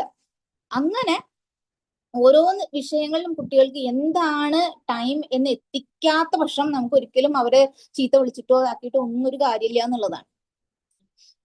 കുട്ടികൾ മനസ്സിലാക്കുന്നില്ലല്ലോ, അല്ലെങ്കിൽ ടൈം അങ്ങനെയാണല്ലോ എന്നൊന്നും പറഞ്ഞിട്ട് നമുക്ക് കാര്യമില്ല. ജീവിതത്തിലൂടെ അത് കാണാൻ പറ്റണം. നമ്മളുടെയൊക്കെ ലൈഫിൽ നിന്നാണല്ലോ നമ്മൾ കണ്ടിട്ടുള്ളത്, അല്ലെ? പിന്നെ എന്റെ അമ്മയ്ക്ക് ഉണ്ടായിരുന്നു ഭയങ്കര കൃത്യനിഷ്ഠയെന്ന്. അമ്മയ്ക്ക് ഭയങ്കര ടൈമിംഗ് ആണ്. അമ്മ പലപ്പോഴും പറയാണ്ട് 7:25, ഞങ്ങൾ 7:30 സ്കൂളിലേക്ക് പോണതിന് മുമ്പ് അമ്മ 7:25 ആയിട്ടോ എന്ന് പറയണത് ഇപ്പോഴും എന്റെ ചെവിയിൽ ഇങ്ങനെ കേൾക്കും. അത്രയും 7:30 ഇറങ്ങണം സ്കൂളിലേക്ക്. അപ്പൊ 7:25 ആയിട്ടോ എന്ന് പറഞ്ഞു കഴിഞ്ഞാല് ബാഗും സംഭവങ്ങളൊക്കെ എടുക്കാനായിട്ടോ എന്നുള്ളതാ. അപ്പൊ അങ്ങനെ നമുക്ക് ഓരോ സമയങ്ങളിലും കുട്ടികൾക്ക് ടൈം അത്രയും ഇമ്പോർട്ടന്റ് ആണ് എന്ന് എത്തിക്കാൻ പറ്റണം. സമയം ഇല്ലാഞ്ഞിട്ടല്ല, സമയമുണ്ട്, സമയം ഇല്ല എന്ന് പറയുന്ന ഒരവസ്ഥ നമ്മൾ പറയരുത്. എനിക്ക് സമയമേ ഇല്ല എന്ന് പറയും. ഞാൻ ഭയങ്കര തിരക്കുള്ള ദിവസമാണെങ്കിലും ഞാൻ സമയമില്ല എനിക്ക് എന്ന് പറയാൻ എനിക്ക് ഭയങ്കര ജാള്യത. കാരണം പിന്നെ ഒരാൾക്ക് എനിക്ക് സമയമില്ല എന്ന് പറഞ്ഞാൽ എനിക്ക് ആ സമയത്തെ എന്റെ സമയമാക്കാൻ പറ്റിയില്ല എന്നതിന്റെ ഒരു എന്താ പറയാ ഒരു തുറന്നു പറച്ചിലാണ്. അപ്പൊ സമയം എനിക്ക് തീരെ ഇല്ല എന്നുള്ളത്, ഞാൻ ഇന്ന് ബിസി ആയിരുന്നു നോക്കിയേ പറയാം, പക്ഷെ എനിക്കിന്ന് സമയമേ ഉണ്ടായിട്ടില്ല എന്ന് പറയുമ്പോ, സമയമേ കിട്ടിയില്ല എന്ന് പറയുമ്പോ എനിക്കൊരു വല്ലാത്തൊരു പ്രയാസമാണത്. ഞാൻ അങ്ങനെ മാക്സിമം അങ്ങനെ പറയാതിരിക്കാറാണ്. കാരണം എനിക്ക് ഒരുപാട് കാര്യങ്ങൾ ചെയ്യാണ്ടായപ്പോ എനിക്ക് സമയം ഉണ്ടായില്ല എന്നുള്ളത്. അപ്പോ സമയം ഉണ്ടാക്കുക എന്നുള്ളത് നമ്മളെ സംബന്ധിച്ചിടത്തോളം ഒരു ഉണ്ടാകേണ്ട ഒരു കാര്യമാണ്. പിന്നെ കുട്ടികളിൽ ഇപ്പോ ഉള്ള മെയിൻ പ്രശ്നം എന്ന് പറഞ്ഞു കഴിഞ്ഞാല് ഈ മാറ്റിവെക്കൽ സംഭവങ്ങളാണ്. ഒന്ന് കഴിഞ്ഞു കഴിഞ്ഞാൽ ഇതൊന്നും ഇപ്പൊ ചെയ്തുകൂടെ നമ്മൾ ചോദിച്ചു കഴിഞ്ഞു കഴിഞ്ഞാൽ അതിപ്പോ ചെയ്യണ്ട എന്നുകൊണ്ട് കുട്ടികൾ അത് മാറ്റിവെക്കും. ആ ഒരു മാറ്റിവെക്കൽ ഉണ്ടല്ലോ, അത് ഈ കറക്റ്റ് സമയത്ത് അത് ചെയ്തിട്ടില്ല എന്നുണ്ടെങ്കിൽ അത് പിന്നെ നമുക്ക് കിട്ടൂല എന്നുള്ളത് കുട്ടികൾ അറിഞ്ഞാൽ മാത്രമേ ഉള്ളൂ ഈ നീട്ടിവെക്കൽ നിർത്തുള്ളൂ. നമുക്കൊക്കെ ഉള്ളതാണ് ഈ പ്രോക്രാസ്റ്റിനേഷൻ എന്ന് പറഞ്ഞാൽ നമുക്ക് എല്ലാവർക്കും ഉള്ളതാണ്. നമ്മൾ അതിനകത്ത് ഇങ്ങനെ ജീവിക്കുന്ന ആൾക്കാരാണ്. അത് നമ്മളെ അലസതയും മറ്റു കാര്യങ്ങളുമാണ് നമ്മളെ ആ ഒരു രീതിയിലേക്ക് എത്തിക്കുന്നത്. ഇപ്പൊ ചെയ്യണ്ടല്ലോ, കുറച്ചുകൂടെ കഴിഞ്ഞിട്ട് ചെയ്യാ പോരെ. അപ്പൊ അപ്പോഴത്തേക്ക് സമയം പോവാണ്, ഇവിടെ ഈ സമയം നഷ്ടപ്പെട്ടു പോവാണ്. അപ്പൊ നമ്മളുടെ ഇപ്പൊ എക്സാമ്പിൾ പറയാന്ന് വെച്ചാൽ നമ്മളുടെ ഇസ്ലാമിക ജീവിത രീതി, ഇസ്ലാം എന്നുള്ളത് ഒരു ജീവിത രീതിയാണ് എന്നുള്ളത് നമ്മളെ മക്കൾക്ക് അറിയോ? ഇസ്ലാം എന്നുള്ളത് ഒരു ജീവിത രീതിയാണ്, ജീവിക്കേണ്ട രീതിയാണ് ഇസ്ലാം എന്ന് പറഞ്ഞു കഴിഞ്ഞാല് നമ്മളെ മക്കൾക്ക് അത് അറിയില്ലല്ലോ.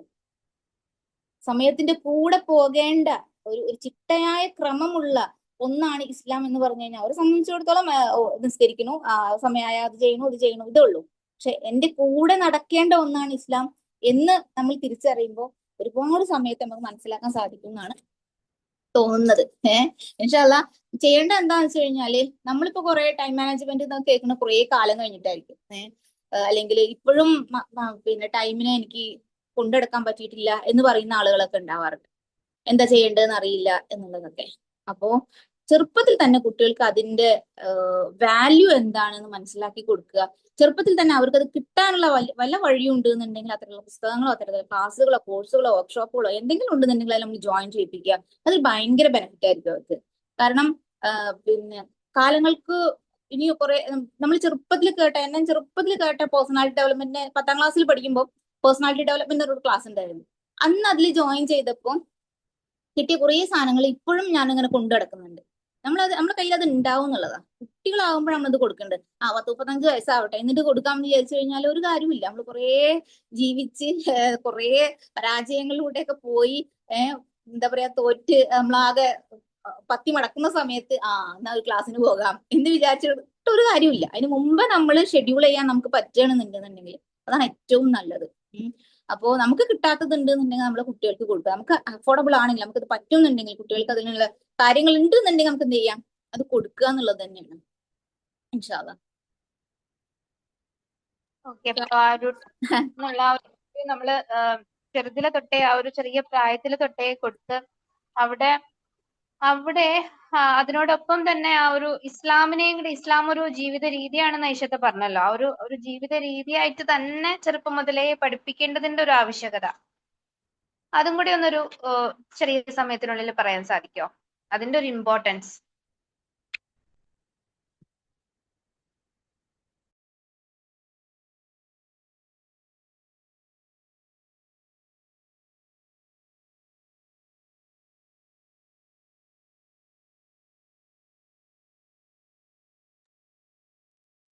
ഐഷത്ത് സ്റ്റക്ക് ആയിട്ടുണ്ടെന്ന് തോന്നുന്നല്ലേ?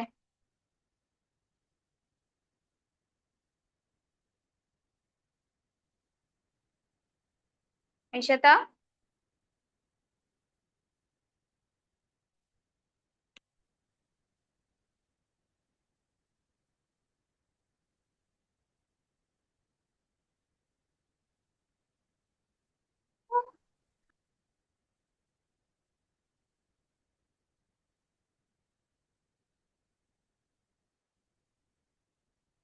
ഐഷത്ത എന്തോ നെറ്റ് ഇഷ്യൂ ആയിട്ടുണ്ടാവും, അതില് ലീവായി പോയിട്ടുണ്ട്.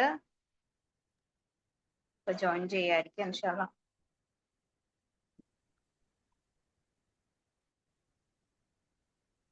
കാണാൻ നിൽക്കുക.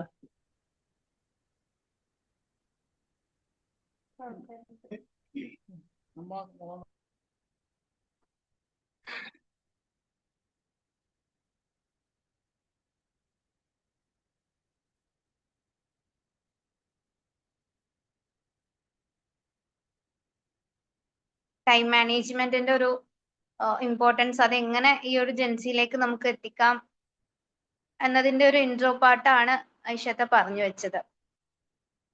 അപ്പൊ അവിടെ നമുക്ക് ആസ് എ മുസ്ലിംസ് ഇസ്ലാമുമായിട്ട് കണക്ട് ചെയ്തും കൂടെ പറയാൻ സാധിക്കുമ്പോഴാണ് ഓരോ നിമിഷവും ഓരോ മിനിറ്റും ഒക്കെ നമുക്ക് കിട്ടുന്ന വലിയൊരു അനുഗ്രഹമാണ് എന്നുള്ള രീതിയിൽ കൂടെ നമുക്ക് കണക്ട് ചെയ്ത് പറയാൻ സാധിക്കുമ്പോഴാണ് ഒരു ടീനേജിലേക്കൊക്കെ എത്തുമ്പോഴും അവർക്ക് ഈ പറഞ്ഞ പോലെ സ്ഥിരം കേൾക്കുന്ന ഡയലോഗാണല്ലോ, ബോറടിക്കുന്ന ബോറ് അല്ലെ.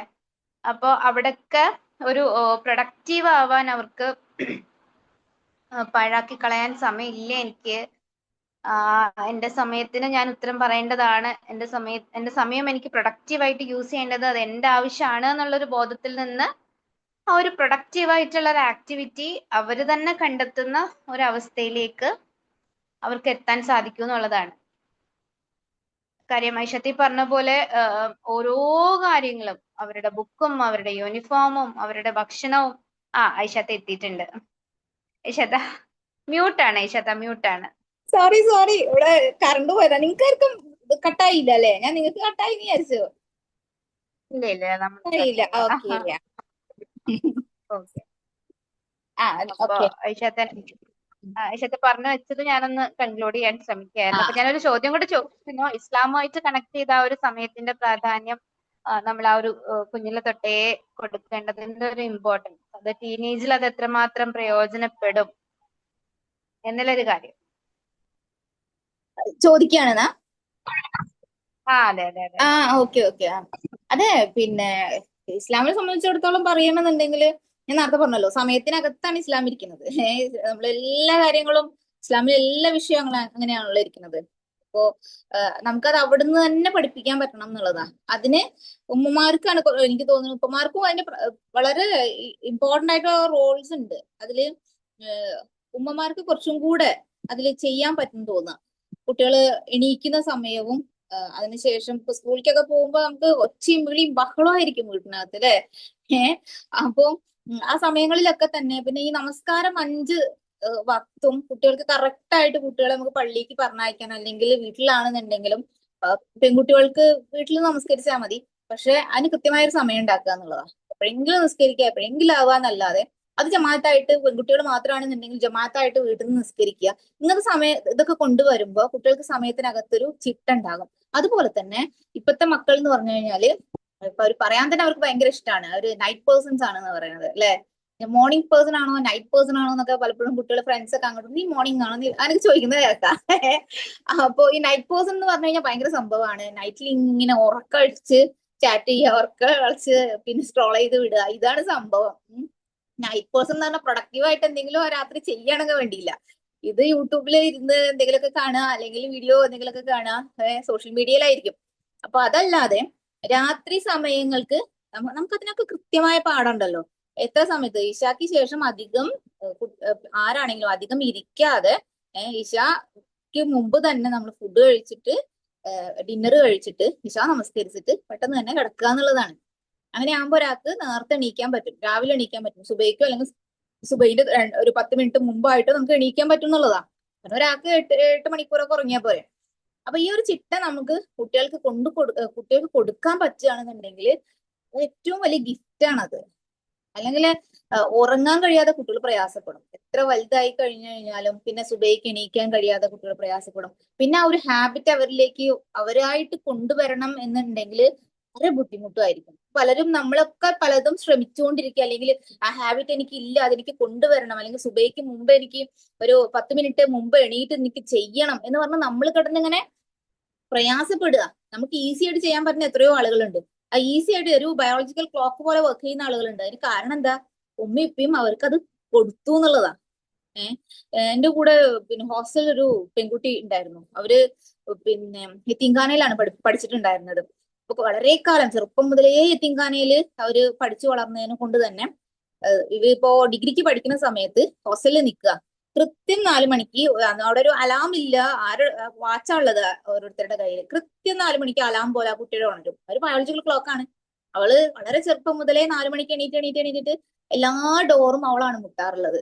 വന്നിട്ട് ആ 4 മണിക്ക്. അപ്പോ അങ്ങനെ നമുക്ക് കുട്ടികൾക്ക് ഒരു ബയോളജിക്കൽ ക്ലോക്ക് വർക്ക് ചെയ്യുന്ന രീതിയിലേക്ക് നമുക്ക് സിസ്റ്റം മാറ്റാൻ പറ്റുകയാണെന്നുണ്ടെങ്കിൽ ഇന്ന് നമ്മളിപ്പം മുതലേ കുട്ടികളെ സുബഹിക്ക് മുന്നേ എണീപ്പിക്കുകയാണെന്നുണ്ടെങ്കിൽ അത് നടക്കും എന്നുള്ളതാ. അല്ലെങ്കിൽ കൃത്യമായ കുട്ടികളെ പള്ളിയിലേക്ക് പറഞ്ഞു വിടുക. ഓരോ സമയം, ആ സമയം അവർക്ക് ഇന്ന സമയത്ത് എന്ന് വെച്ചാല് ഇത്ര സമയത്തിന് ഇക്കാമത്ത് കൊടുക്കും, അതിന് മുമ്പ് അവിടെ എത്തുക എന്നുള്ളത് അവർക്ക് ഉണ്ടായിരിക്കേണ്ടതാണ്. അതെങ്ങനെ ഓരോ ലെവലില് സ്റ്റെപ്പ് ബൈ സ്റ്റെപ്പ് ഇങ്ങനെ കൂടി വരുമ്പോ അവരത് സെറ്റ് ആവും എന്നുള്ളതാണ്. ഇസ്ലാമികമായിട്ട് നമുക്ക് അതിന് ഏറ്റവും ഉദാഹരണം ഈ 5 നേരത്തെ വക്ത് മര്യാദക്ക് നമസ്കരിക്കുക എന്നുള്ളതാണ്.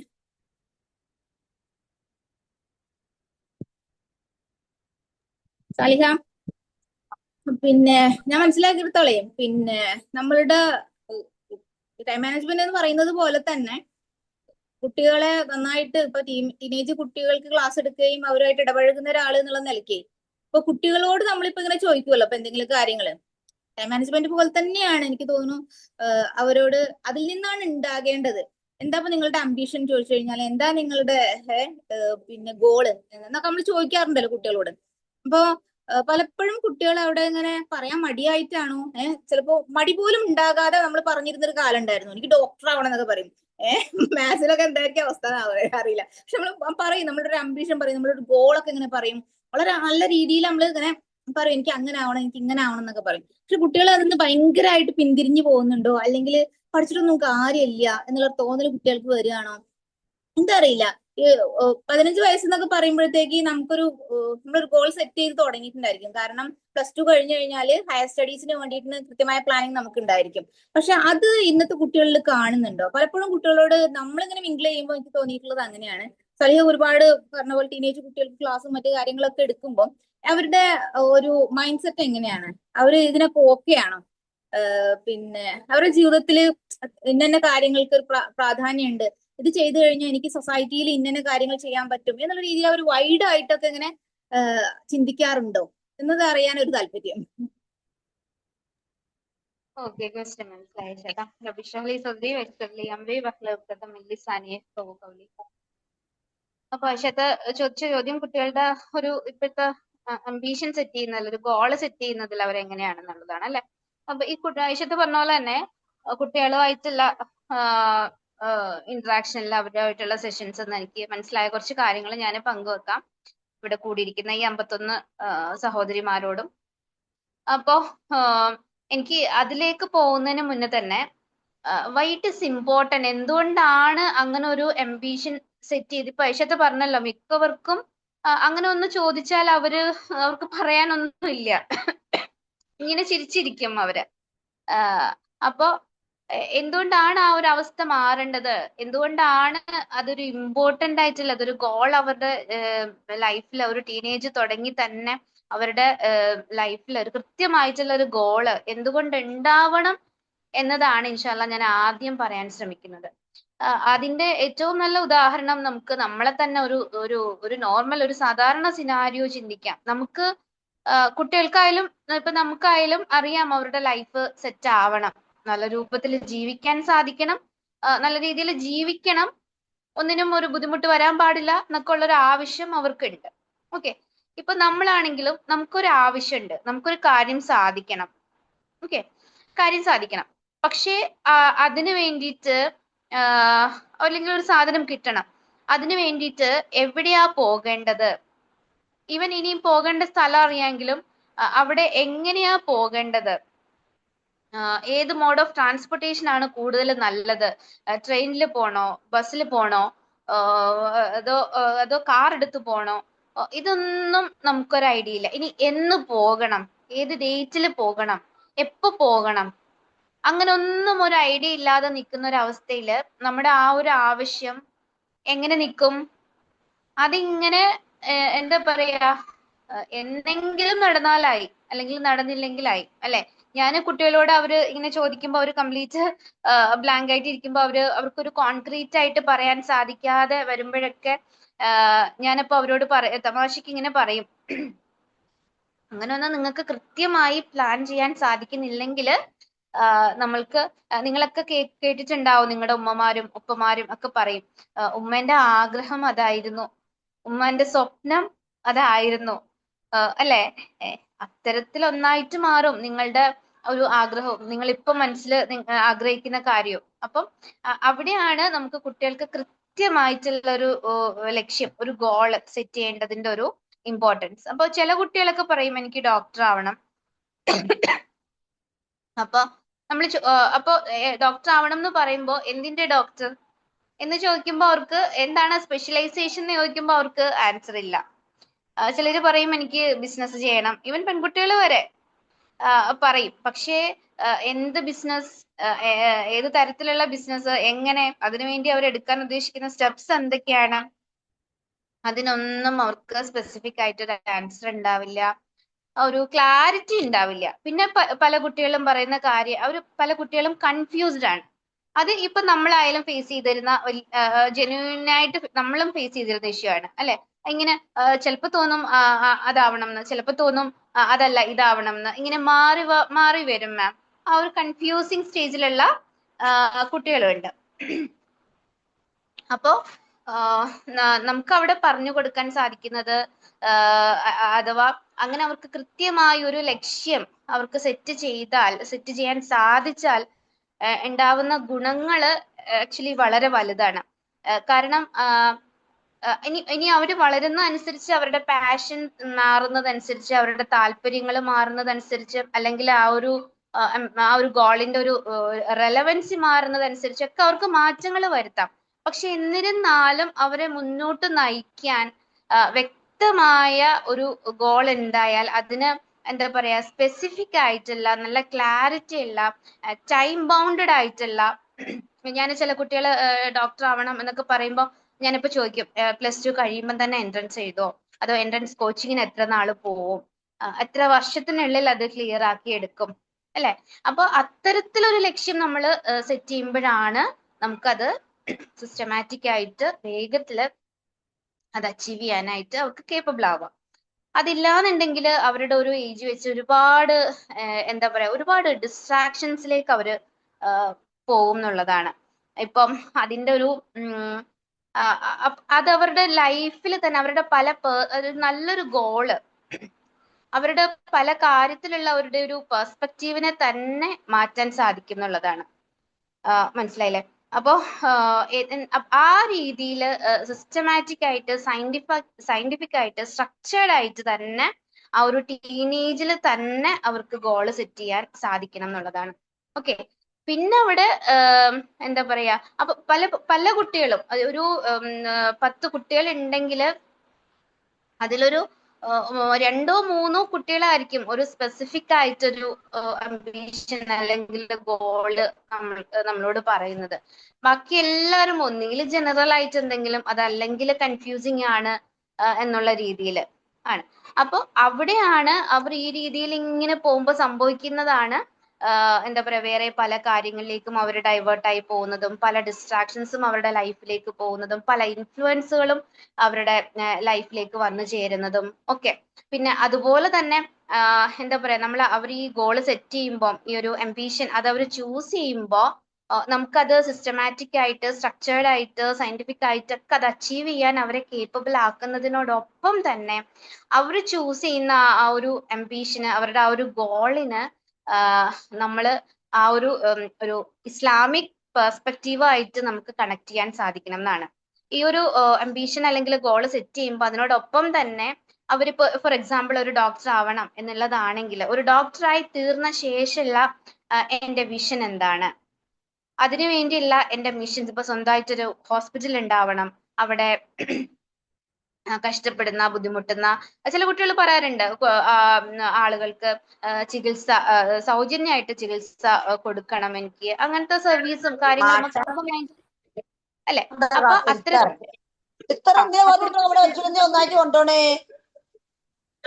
ഐശ്വര്യ ഒന്ന് മ്യൂട്ട് ചെയ്യോ? ഓക്കെ. അപ്പൊ അത്തരത്തിലുള്ള വിഷനും മിഷനും ഒക്കെ അതൊക്കെ ഈ ഒരു ഏജിൽ തന്നെ ഒരു ക്ലാരിറ്റി വരുത്തുമ്പോ വേറൊരു ഗുണം എന്താന്ന് വെച്ചാല്, ചിലപ്പോ അവർക്ക് തോന്നും, എനിക്ക് എന്റെ അനുഭൂതി തന്നെ ഉണ്ട് കേട്ടോ. എന്റെ മോന്, അവൻ 3ാം ക്ലാസ്സിൽ പഠിക്കുമ്പം എന്നോട് പറഞ്ഞിരുന്നത്, എനിക്ക് സയന്റിസ്റ്റ് ആവണം ഉമ്മി, അങ്ങനെ ചെയ്യണം, ഇങ്ങനെ ചെയ്യണം, എനിക്ക് അത് കണ്ടുപിടിക്കണം, എനിക്ക് ഇത് കണ്ടുപിടിക്കണം എന്നൊക്കെ പറഞ്ഞിരുന്ന ആള് ഒരു 5ാം ക്ലാസ്സിൽ എത്തിയപ്പോ എന്നോട് പറയാണ്, എന്റെ ഫ്രണ്ട്സ് ഒക്കെ പറയുന്നുണ്ട് അവരുടെയൊക്കെ അംബീഷൻ ഓൺലൈൻ ഗെയിമർ ആവണം എന്നുള്ളതാണ്. എനിക്ക് ഭയങ്കര ഇൻട്രസ്റ്റിംഗ് ആയിട്ട് തോന്നുന്നുണ്ട് മീ എന്ന് പറയാം. അപ്പൊ ഒരു മോൻ ഇങ്ങനെ പറഞ്ഞ കാര്യങ്ങൾ പറയാ, ശരിക്കും എന്റെ ഗ്രാൻഡ് ഫാദർ നല്ല പൊസിഷനിലാണ്, പക്ഷെ അദ്ദേഹം ആള് ഏൺ ചെയ്യുന്നതിനെക്കാട്ടിലൊക്കെ നമുക്ക് ഈ ഒരു ഓൺലൈൻ ഗെയിമിന്ന് നമുക്ക് ഏൺ ചെയ്യാൻ സാധിക്കും. എന്നിട്ട് അവൻ എന്നോട് ഇങ്ങനെ ഷെയർ ചെയ്യാണ്, നമുക്ക് ആ ഒരു ഗെയിമർ ആയി കഴിഞ്ഞാൽ അത്രയും മണി നമ്മുടെ അടുത്തോട്ട് വന്നു കഴിഞ്ഞാല്, അപ്പൊ ഏതോ ഒരു ഇൻഫ്ലുവൻസർ, ഏതോ ഒരു വ്ളോഗർ ഇത് ഓൺലൈൻ ഗെയിമിലൂടെ ഉണ്ടാക്കിയ പൈസ വെച്ചിട്ട് ചെയ്ത കാര്യങ്ങള്, സോഷ്യൽ സർവീസ് ഒക്കെ ഉണ്ട് ആ കൂട്ടത്തില്. അങ്ങനെ ചെയ്തിട്ടുണ്ട്, ഇങ്ങനെ ചെയ്തിട്ടുണ്ട് എന്നൊക്കെ ഇങ്ങനെ പറയുന്നുണ്ട്. അപ്പോ സത്യം പറഞ്ഞാല് കേട്ടപ്പോ ഇങ്ങനെ മനസ്സ് തകർന്നു പോയെങ്കിലും അതൊന്നും പുറമെ പ്രകടിപ്പിക്കാതെ ആ ഒരു സമയത്ത് അത് അവൻ പറയുന്നതൊക്കെ അക്നോളജ് ചെയ്ത് കേട്ടിട്ട് പിന്നീട് അവന്റെ കൂടെ കുറച്ചിരുന്നു. നമുക്ക് അതാണ് ഗോളെങ്കിൽ നമുക്ക് അതൊന്ന് സെറ്റ് ചെയ്യണ്ടേ എന്നുള്ള രീതിയിൽ. അപ്പൊ ആ ഗോളിനെ എന്താ പറയാ സിസ്റ്റർ സ്പെസിഫിക് ആക്കി, ഒരു ടൈം ബൗണ്ട് ആക്കി, അതിന്റെ സ്കോപ്പും കാര്യങ്ങളും ഒക്കെ നമ്മൾ അനലൈസ് ചെയ്തു. അവിടെ നമുക്കൊന്നും പറയാൻ സാധിക്കില്ലല്ലോ. അത് കഴിഞ്ഞ് അതിന്റെ ആ ഒരു ഗോളിന്റെ അല്ലെങ്കിൽ ആ ഒരു അംബീഷന്റെ ഒരു മിഷനിലേക്കൊക്കെ വന്നപ്പോ അവനോട് ചെയ്യാൻ ഉദ്ദേശിക്കുന്ന കാര്യങ്ങളെ കുറിച്ചൊക്കെ സംസാരിച്ചപ്പോ അവിടെ അത് ഇസ്ലാമുമായിട്ട് കണക്ട് ചെയ്ത് ഞാൻ കുറച്ച് കാര്യങ്ങൾ കുറച്ച് ചോദ്യങ്ങൾക്കൊക്കെ ഉത്തരം പറഞ്ഞു. പക്ഷെ എന്നാ കുറച്ച് ചോദ്യങ്ങളൊക്കെ ചോദിച്ചപ്പോ അവന് ഉത്തരം കിട്ടുന്നുണ്ടായില്ല. അപ്പോ ഉടനെ ഞാനൊന്നും പറഞ്ഞില്ല. ആ ഒരു മൊമെന്റിൽ അബ്ദു ഒന്ന് ആലോചിച്ചിട്ട് മോനൊന്ന് ആലോചിച്ചിട്ട് മറുപടി പറഞ്ഞാൽ മതി എന്നുള്ള രീതിയിൽ അതിനെ വിട്ടു. പിന്നെ നമ്മൾ അവിടെ എടുത്ത അടുത്ത സ്റ്റെപ്പ് എന്താന്ന് പറഞ്ഞു കഴിഞ്ഞാല് അവനൊരു ഇസ്ലാമിക് സ്കൂളിലാണ് പഠിക്കുന്നത്. Islamic school in the sense international സ്കൂളാണ്. അവിടെ അക്കാദമിക്സിനും ഇസ്ലാമിക്കിനും ഈക്വൽ ഇമ്പോർട്ടൻസ് കൊടുത്ത് ഈച്ച് ആൻഡ് എവറിത്തിങ്, അക്കാദമിക്സ് ആണെങ്കിൽ പോലും ആ ഒരു വാല്യൂ ബേസ്ഡ് ആയിട്ട് കൊണ്ടുപോകുന്ന ഒരു സ്കൂളാണ്. അപ്പൊ അവിടുന്നാണ് അവൻ ഇങ്ങനെ കിട്ടിയത്. പക്ഷെ അവിടെയുള്ള പേരൻസ് എല്ലാം തന്നെ മക്കള് രണ്ടിനും ഈക്വൽ ഇമ്പോർട്ടൻസ് കൊടുക്കണം, പ്രാക്ടീസിങ് ആയിട്ടുള്ള ഫാമിലി എന്നുള്ള കുട്ടികളാണ് ഒക്കെയാണ്. പക്ഷെ അവിടെയൊക്കെ നമുക്ക് ഇത്തരത്തിലുള്ള കാര്യങ്ങൾ പ്രതീക്ഷിക്കാം എന്നുള്ളതാണ്. അപ്പൊ അവിടെ സ്കൂളിന്റെ ഫൗണ്ടർ മാം എപ്പോഴും മാമിന്റെ ടോക്കിൽ നമ്മൾ പേരൻസിനോട് പറയുന്ന കാര്യമാണ്, നിങ്ങളൊരു ഇസ്ലാമിക് സ്കൂളിൽ വിട്ടു എന്ന് കരുതിയിട്ട് ഒരിക്കലും നിങ്ങൾ എന്റെ കുട്ടി 100% ദീനിയായിട്ട് വളർന്നു വരും, നിങ്ങളുടെ പാർട്ട് കഴിഞ്ഞിട്ടില്ല. ഇവിടെ ഒരു 9 to 3 വരെയാണ് ഈ സ്കൂളിൽ ഉണ്ടാവുക. ബാക്കി ടൈം മൊത്തം നിങ്ങളുടെ കുട്ടികൾ നിങ്ങൾക്കൊപ്പമാണ്. നിങ്ങളുടെ ഒരു റോൾ ആസ് എ പാരന്റ്സ് ഒരിക്കലും ഔട്ട്സോഴ്സ് ചെയ്യാൻ കഴിയുന്ന ഒരു റോൾ അല്ല എന്ന് പറയാറുണ്ട്. അപ്പോ ഇങ്ങനെ കുട്ടികളുടെ ഇടയിൽ ഇങ്ങനത്തെ സംസാരങ്ങൾ വന്നപ്പോ നമ്മൾ എടുത്തൊരു സ്റ്റെപ്പ്, നമ്മളവിടെ സ്കൂളും പേരൻസും ഒക്കെ ഒരുമിച്ചാണ് അവിടെ സ്റ്റെപ്സ് എടുക്കുന്നത്. സ്കൂളിനെ കൊണ്ട് കഴിയുന്ന രീതിയിൽ അതിന്റെ കാര്യങ്ങളൊക്കെ കുട്ടികൾക്ക് മനസ്സിലാവുന്ന രൂപത്തിൽ, അവർക്ക് ഡൈജസ്റ്റ് ആവുന്ന രൂപത്തിൽ പല സെഷൻസിലും പല തർബിയ സെഷൻസിലും ഒക്കെ ഡയറക്ട്ലിയും ഇൻഡയറക്ട്ലിയും ഒക്കെ പറഞ്ഞു കൊടുക്കാൻ തുടങ്ങി. നമ്മൾ പേരൻസ് ആണെങ്കിലും അവർക്ക് വേറെ പല ഓപ്ഷൻസും കൊടുക്കാൻ തുടങ്ങി. ലൈക്ക് അവർ ഫ്രീ ആണെന്ന് തോന്നുന്ന ദിവസങ്ങളിലൊക്കെ അവർക്ക് എന്താ പറയാ ഒരു ടർഫൊക്കെ ബുക്ക് ചെയ്ത് അവർക്ക് കളിക്കാനുള്ള അവസരങ്ങൾ ഉണ്ടാക്കി.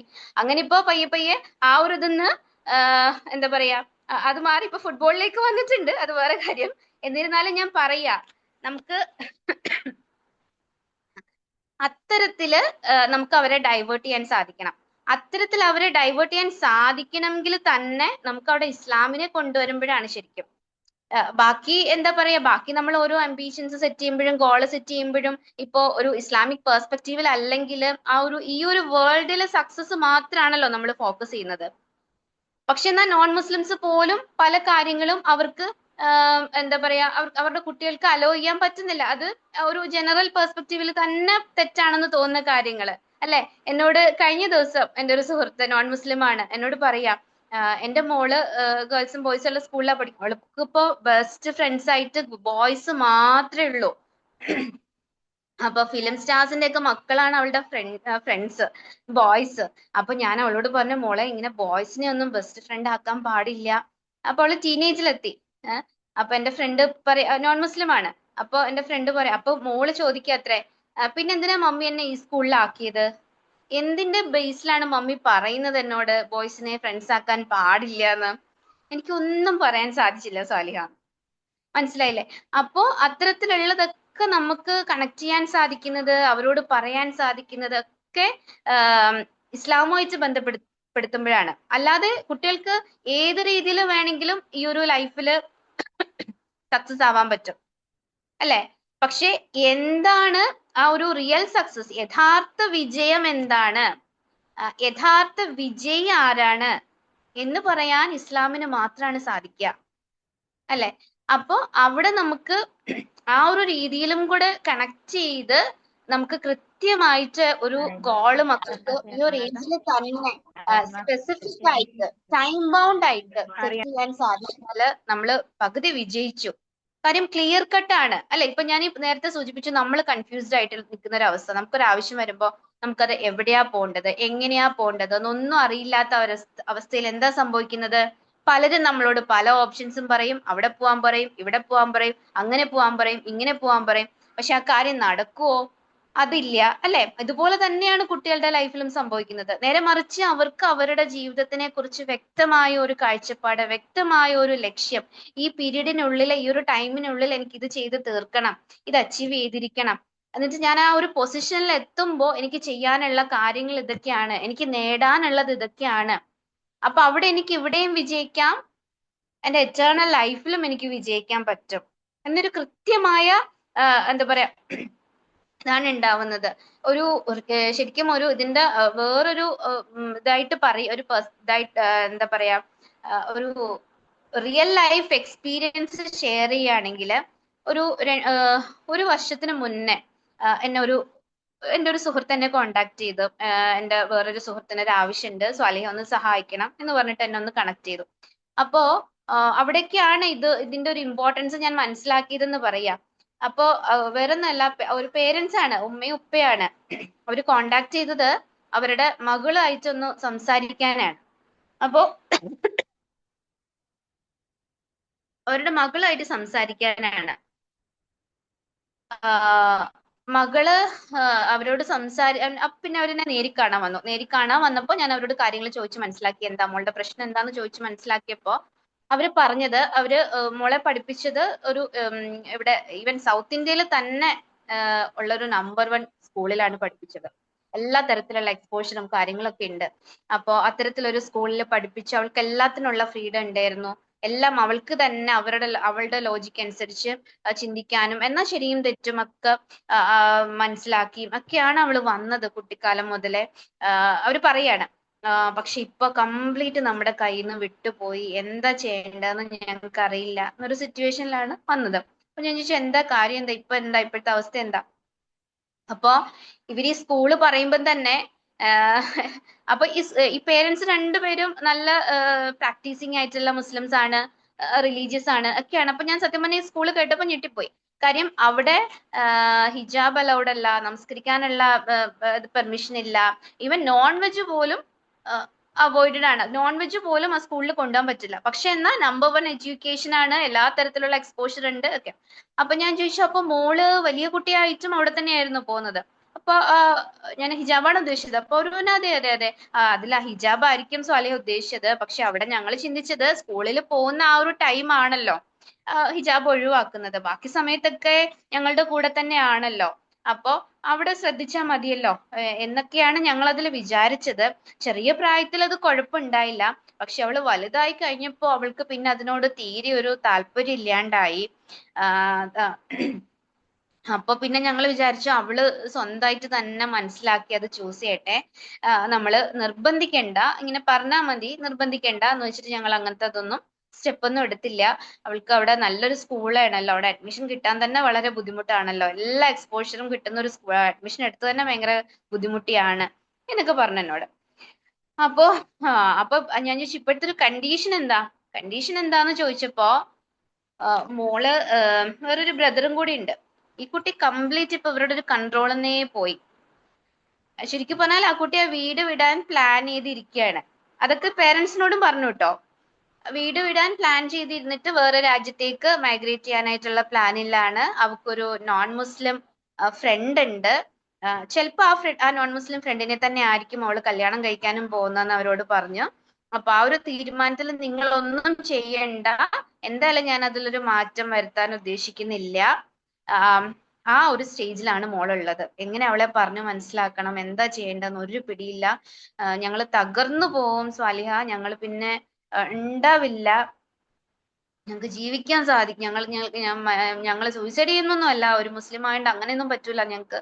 പക്ഷെ ഞങ്ങളെ കൊണ്ട് പിടിച്ചു നിൽക്കാൻ കഴിയില്ല, അത്രയ്ക്കുള്ള അവസ്ഥയിൽ വന്നു.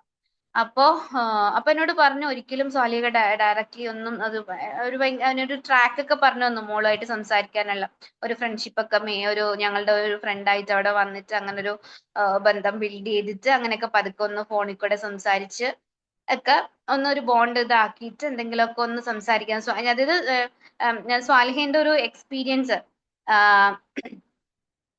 സ്വാലിഹയുടെ ഒരു ലൈഫ് സ്റ്റോറി ഒന്ന് പറയണം.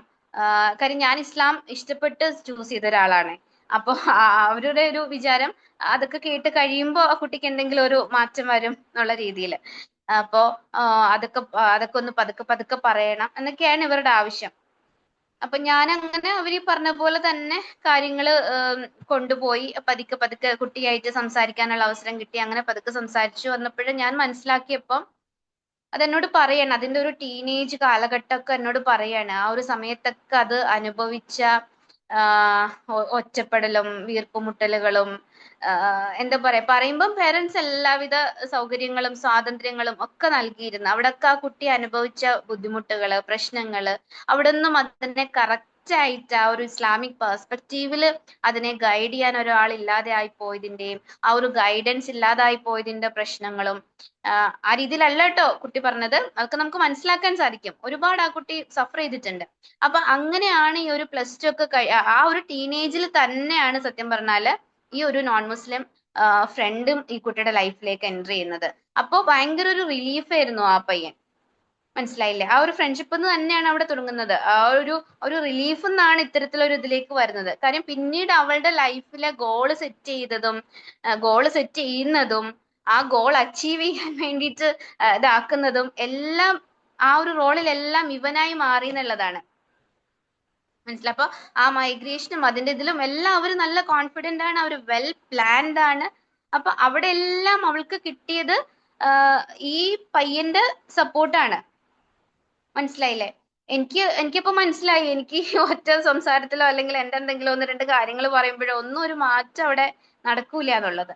അപ്പൊ അങ്ങനെ കുറച്ച് സംസാരിച്ചു കഴിഞ്ഞിട്ട് ഞാനപ്പം അത് അങ്ങനെ തന്നെ ആ പേരൻസിനെ ഞാൻ കൺവേ ചെയ്തു. അതായത് ഇപ്പൊ അവള് നല്ല കോൺഫിഡന്റ് ആണ്, അവള് നല്ല കട്ട് ആൻഡ് ത്രോട്ട് ആയിട്ട് തന്നെ പെട്ടെന്നൊരു നിമിഷത്തിൽ എടുത്ത തീരുമാനങ്ങളോ ഒന്നുമല്ല, അവളുടെ ടീനേജിൽ തന്നെ ഉണ്ടായ ഒരു ഇൻഫ്ലുവൻസ് ആണ്. പിന്നെ എന്നെ കൊണ്ട് ചെയ്യാൻ സാധിച്ചൊരു കാര്യം എന്ന് വെച്ചാല്, അവൾ ഈ ഒരു ലൈഫ് സ്റ്റാർട്ട് ചെയ്ത് കഴിയുമ്പോ ജീവിതത്തിൽ എപ്പോഴെങ്കിലും എവിടെങ്കിലും ഒക്കെ ചില പ്രശ്നങ്ങളും ബുദ്ധിമുട്ടുകളും പ്രയാസങ്ങളും ഒക്കെ ജീവിതമാണല്ലോ, സ്വാഭാവികമായിട്ടും വരുമല്ലോ. ആ ഒരു സമയത്ത് ചിന്തിക്കാൻ ഉപകാരപ്പെടുന്ന, തിരിച്ചു വരാൻ ഉപകാരപ്പെടുന്ന, ഇസ്ലാമിനെ ഉൾക്കൊള്ളാൻ, ഇസ്ലാമിനെ കുറിച്ച് ചിന്തിക്കാൻ പ്രയോജനപ്പെടുന്ന കുറച്ച് കാര്യങ്ങൾ ഞാൻ കൺവേ ചെയ്തിട്ടുണ്ട്. അത് അള്ളാന്റെ തൗഫീഖ് ഉണ്ടെങ്കിൽ, അള്ളാന്റെ കാരുണ്യം ഉണ്ടെങ്കിൽ അതിലേ നമുക്കിനി ഒരു പ്രതീക്ഷയുള്ളൂ. പിന്നെ ബാക്കിയെല്ലാം അള്ളാന്റെ കയ്യില് എന്ന് പറഞ്ഞാണ് ആ ഒരു ഇത് സ്റ്റോപ്പ് ചെയ്യുന്നത്. അപ്പൊ അവിടെയാണ് നമുക്ക് കുഞ്ഞിലെ തൊട്ടേ ആ ഒരു വ്യക്തമായ ഒരു ലക്ഷ്യവും, ആ ഒരു ലക്ഷ്യം എന്തിനു വേണ്ടി ആവണം, എങ്ങനെയാവണം, എന്തുകൊണ്ടാവണം എന്നൊക്കെ ഉള്ളതിന്റെ ഒരു ഇമ്പോർട്ടൻസ് വരുന്നത്. മക്കൾക്ക് ഈ പറഞ്ഞ പോലെ നല്ല സ്പെസിഫിക് ആയിട്ട് ക്ലാരിറ്റിയോട് കൂടി ടൈം ബൗണ്ട് ആയിട്ട് തന്നെ അവർക്ക് സെറ്റ് ചെയ്യാൻ സാധിക്കുന്നിടത്താണ് അവരുടെ സക്സസ് ഇൻഷാ അല്ലാഹ്.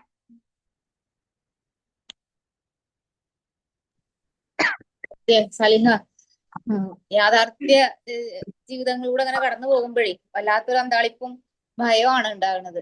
എങ്ങനെ നമ്മളുടെ കയ്യിലൊക്കെ ഉണ്ടല്ലോ ഈ ടീനേജ് കുട്ടികളും അവരുടെ ചെറുപ്പകാലങ്ങൾ എങ്ങനെയാണ് ആ തർബീയത്ത്, ശരിക്കും പറഞ്ഞു കഴിഞ്ഞാൽ എനിക്ക് അതാണ് മനസ്സിലായത്. എങ്ങനെ നമ്മൾ ആ ക്ലാരിറ്റിയോട് കൂടിയിട്ട് കുട്ടികൾക്ക് അത് കൊടുക്കണം എന്ന് പറഞ്ഞല്ലോ. അക്കീത കുട്ടികൾ ഭയങ്കര സ്ട്രോങ് ആയിട്ട് ഇങ്ങനെ ബിൽഡ് ചെയ്യണം, അത് ഉറപ്പിക്കണം അല്ലെ, തറട്ട് ഉറപ്പിക്കുക എന്നൊക്കെ പറഞ്ഞ പോലെ. എങ്ങനെയാണ് അത് പിന്നെ പാരന്റിങ് അല്ലെങ്കിൽ ഇസ്ലാമികമായിട്ടുള്ള ഒരു ജീവിതത്തില് നമ്മളും ഉണ്ടല്ലോ, അങ്ങനെ നമ്മളും ജീവിക്കുന്നുണ്ടല്ലോ, ഇസ്ലാമായിട്ട് തന്നെയാണ് നമ്മളും ജീവിക്കുന്നത്.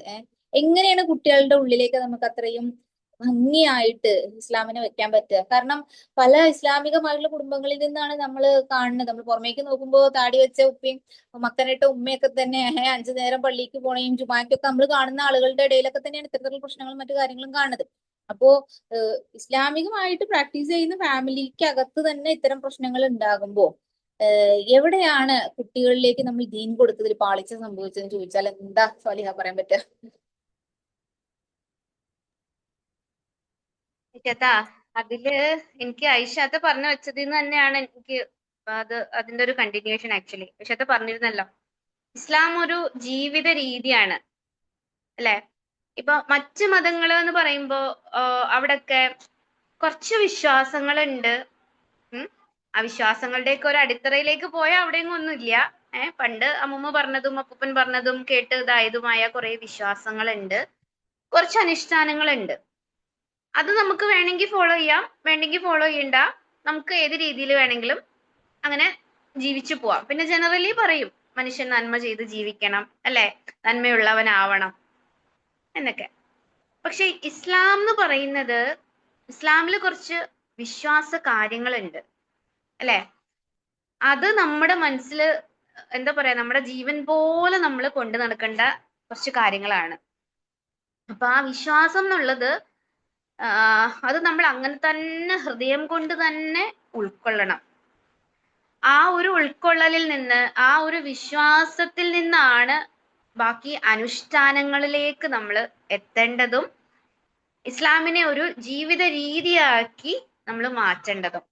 അവിടെയാണ് നമ്മുടെ ആ ഒരു വിശ്വാസത്തിലാണ്, റബ്ബിനോടുള്ള ആ ഒരു സ്നേഹത്തിലാണ് സത്യം പറഞ്ഞ ഈ അനുഷ്ഠാനങ്ങളുടെ ഒരു ആത്മാവിരിക്കുന്നത്, ആ ഒരു സോൾ ഇരിക്കുന്നത്. നമസ്കാരത്തിൻ്റെതാണെങ്കിലും നോമ്പിൻ്റെതാണെങ്കിലും ഒക്കെ അതിൻ്റെ ഒക്കെ ഒരു സോൾ എന്ന് പറയുന്നത്, ഒരു ആത്മാവ് എന്ന് പറയുന്നത് അതിലാണ്. പക്ഷെ എന്നാ ഇപ്പൊ കുട്ടികൾ എങ്ങനെയാണ് ഫസ്റ്റിലെ പഠിക്കുന്നത് അല്ലെ? അനുഷ്ഠാനങ്ങളാണ് അവർ കൂടുതലും പഠിക്കുന്നത്. നമസ്കാരത്തിന്റെ നമസ്കാരത്തിന്റെ പ്രൊസീജിയർ അതൊക്കെയാണ് അവർ മദ്രസയിൽ നിന്ന് പഠിക്കുന്നത്. ഇപ്പൊ മിക്ക പേരൻസും എന്നോട് പറഞ്ഞിട്ടുള്ള കാര്യമാണ്, മോളെ അവർക്ക് അതിന്റെ ഇമ്പോർട്ടൻസ് അറിയാം, അതിന്റെ ദുആ അറിയാം, അത് ഖലായി പോയാലുള്ളതൊക്കെ അറിയാം. പക്ഷെ എന്നിട്ട് പോലും അവർക്ക് നമസ്കരിക്കാൻ മടിയാണ്. നമ്മളിങ്ങനെ പിന്നാലെ നടക്കണം, നിർബന്ധിക്കണം എന്നൊക്കെയുള്ള കാര്യങ്ങൾ. അപ്പോ ഈ ഒരു ആകുലത ആയിരിക്കണം ഐഷ, എന്തുകൊണ്ടാവും അത് അല്ലെ? അതെ, അവിടെയാണ് നമ്മൾ മനസ്സിലാക്കേണ്ടത്. നമ്മൾ ആദ്യം തന്നെ ഊട്ടി ഉറപ്പിക്കേണ്ട, ഒരു കുഞ്ഞു പ്രായത്തിൽ തന്നെ ഊട്ടി ഉറപ്പിക്കേണ്ട ഒരു കാര്യമാണ് ശരിക്കും ഞാൻ ഈ സൂചിപ്പിച്ച ആ ഒരു വിശ്വാസം എന്നുള്ളത്. വിശ്വാസം തന്നെ ഉണ്ടാവേണ്ടത് ആ ഒരു സ്നേഹത്തിൽ നിന്നാണ്, അള്ളാഹുവിനോടുള്ള ഒരു സ്നേഹത്തിൽ നിന്നാണ് അത് ഉണ്ടാവേണ്ടത്. എനിക്ക് എൻ്റെ ഒരു സുഹൃത്തുണ്ട്, ആള് റിവേർട്ടാണ്, ഇസ്ലാം സ്വീകരിച്ചാണ്. അപ്പൊ വീട്ടിൽ പോയി നിൽക്കുമ്പോൾ അവൾക്കൊരു കുഞ്ഞു മോള് ഉണ്ടായിരുന്നു, 4 വയസ്സ് പ്രായം, 4 വയസ്സ് 5 വയസ്സ് ആ ഒരു പ്രായത്തിൽ മോളുമായിട്ട് പോയി നിന്നപ്പോ അവളുടെ സിസ്റ്റർ ഒരു പൊട്ട് തൊട്ട് കൊടുത്തു. അപ്പൊ പൊട്ട് തൊട്ട് കൊടുത്തപ്പോ ഇവള് ഭയങ്കര എക്സൈറ്റഡ് ആയിട്ട് ഭയങ്കര സന്തോഷമൊക്കെ ആയിട്ട് എന്റെ ഈ ഫ്രണ്ടിന്റെ അടുത്ത് വന്ന് കാണിച്ചു, നീ ഇത് കണ്ടോ, എനിക്ക് ചിറ്റ തൊട്ട് തന്നതാന്ന് പറഞ്ഞ്. അപ്പൊ അവളിങ്ങനെ നോക്കിച്ച്, ആഹാ കൊള്ളാലോ, ആള് മാറിയല്ലോ എന്ന് പറഞ്ഞിട്ട് പിന്നെ പറഞ്ഞത്, കൊള്ളാം, ആളൊക്കെ മാറി, പക്ഷെ അള്ളാന് ഇഷ്ടല്ല കേട്ടോ എന്ന് മാത്രമേ പറഞ്ഞുള്ളൂ. ആ ഒരു സ്പോട്ടിൽ തന്നെ അവൾ അതെടുത്ത് മാറ്റി എന്നുള്ളതാണ്. അപ്പൊ കാര്യം എന്ന് പറഞ്ഞാൽ അവള് സംസാരിക്കാൻ, കേൾക്കാൻ, എന്റെ ഈ ഫ്രണ്ടിനെ കേൾക്കാൻ തുടങ്ങിയത് മുതല് അള്ളാന്റെ ആ ഒരു സ്നേഹം, അള്ളാന്റെ ആ ഒരു മഹത്വം, അതാണ് അവളുടെ ആ ഒരു കുഞ്ഞു പ്രായത്തിന് ഒതുക്കുന്ന രീതിയിൽ അവളുടെ ചെവിയിലേക്ക് ഇങ്ങനെ വന്നോണ്ടിരുന്നത്. അത് അവള് പോലും അറിയാതെ അവളുടെ ഹൃദയത്തിലേക്ക് ഇങ്ങനെ ആഴ്ന്നിറങ്ങിയിട്ടുണ്ട്. അള്ളാൻ ഇഷ്ടപ്പെടാത്തതൊന്നും നമ്മൾ ചെയ്യാൻ പാടില്ല, അവിടുന്നാണ് അത് വന്നത് അല്ലെ. നേരെ മറിച്ച് അവിടെ ഒരു ഭീഷണിയോടെയോ അല്ലെങ്കിൽ മതത്തിന്റെ വശം പറയേണ്ടതോ ഒന്നും വന്നില്ല എന്നുള്ളതാണ്. അപ്പൊ അതുപോലെ തന്നെ ഞാൻ ഈ കുട്ടികളുടെ സെഷൻസ് ഒക്കെ എടുക്കുമ്പോ അവരോട് ഇങ്ങനെ പറയാറുണ്ട്, എന്താ, നിങ്ങൾക്കൊക്കെ നല്ല ആഗ്രഹമില്ലേ ശരിക്കും നിങ്ങളുടെ ബാക്കിയുള്ള ഫ്രണ്ട്സ് ഒക്കെ ഇങ്ങനെ സിനിമയ്ക്ക് പോയ കഥയും ഇങ്ങനെ അവരിങ്ങനെ ബസ്സിലൊക്കെ പോകുമ്പോ ഇങ്ങനെ സിനിമ പാട്ടുകൾ കേട്ടോണ്ടിരിക്കുന്നത് കാണുമ്പോഴും അവരുടെ ഒരു ഡ്രസ്സിങ് സ്റ്റൈലൊക്കെ കാണുമ്പോഴും അല്ലെ? അവരിങ്ങനെ കല്യാണത്തിന് പോകുമ്പോൾ അവരുടെ ഒരു ഡ്രസ്സിംഗ് ഒക്കെ കാണുമ്പോഴും ഒക്കെ ശരിക്കും ആഗ്രഹം തോന്നാറില്ലേ? എന്ത് രസാ, എന്ത് ഫ്രീഡാ ഇവർക്ക്, ഇവർക്ക് എന്തും ധരിക്കാം അല്ലെ? ഇവർക്ക് എന്തും ചെയ്യാം അല്ലെ? ശരിക്കും അങ്ങനെ മനസ്സിൽ തോന്നിയിട്ടില്ലടാ? എന്നിങ്ങനെ ഭയങ്കര ഒരു ഫ്രണ്ട്ലി വേയില് ഇങ്ങനെ ചോദിക്കുമ്പോ അവരിങ്ങനെ ചിരിക്കും ട്ടോ.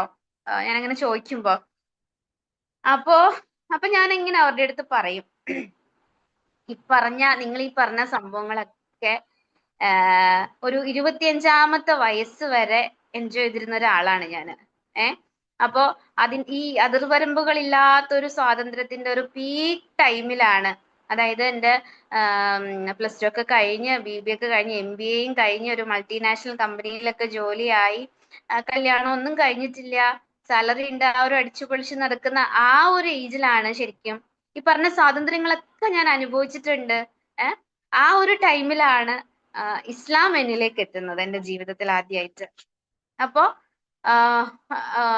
അപ്പൊ അതൊക്കെ ഈ പറഞ്ഞ സ്വാതന്ത്ര്യങ്ങൾ, നിങ്ങൾ ഈ ആഗ്രഹിക്കുന്ന സംഭവങ്ങളൊക്കെ ആസ്വദിച്ച് എക്സ്പീരിയൻസ് ചെയ്ത ഒരു വ്യക്തി എന്നുള്ള നിലയില് എന്താ പക്ഷെ എനിക്ക് പറയാനുള്ളത് മക്കളെ, ആ ഒരു സ്വാതന്ത്ര്യത്തിന്റെയൊക്കെ ഉള്ളില്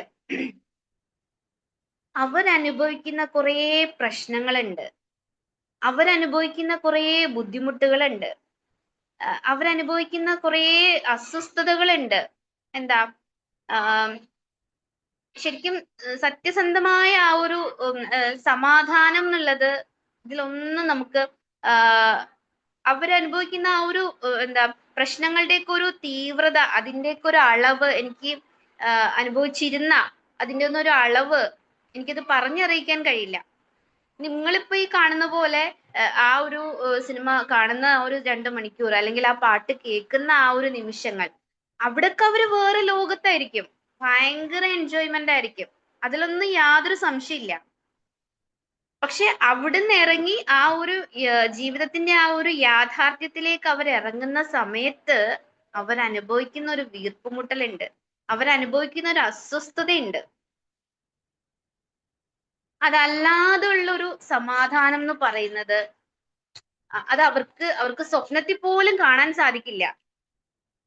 അത് ഞാനിങ്ങനെ വെറുതെ പറയല്ല കേട്ടോ. ആ ഒരു എൻ്റെ ആ ഒരു എക്സ്പീരിയൻസ് ആ ഒരു രീതിയിൽ അവരോട് ഷെയർ ചെയ്യുമ്പോഴേ അപ്പൊ ഞാൻ അവരോട് പറഞ്ഞു, ഞാൻ ഇസ്ലാമൊക്കെ സ്വീകരിച്ച് ഒക്കെ കഴിഞ്ഞ പ്രശ്നങ്ങൾക്ക് മേൽ പ്രശ്നങ്ങൾ, വെല്ലുവിളികൾക്ക് മേൽ വെല്ലുവിളികൾ, എന്താ പറയാ മൊത്തം എന്താ പറയാ മുന്നിലൊന്നുമില്ല, ആരുമില്ല. ചില സമയത്ത് കണ്ണൊക്കെ ഇങ്ങനെ നിറഞ്ഞൊഴുകും. പക്ഷെ എന്നാ ഉള്ളിൽ അനുഭവിച്ചിരുന്ന ഒരു കുളിർമയുണ്ട്, ഉള്ളിൽ അനുഭവിച്ചിരുന്ന ഒരു സ്വസ്ഥതയുണ്ട്, ഒരു സമാധാനമുണ്ട്.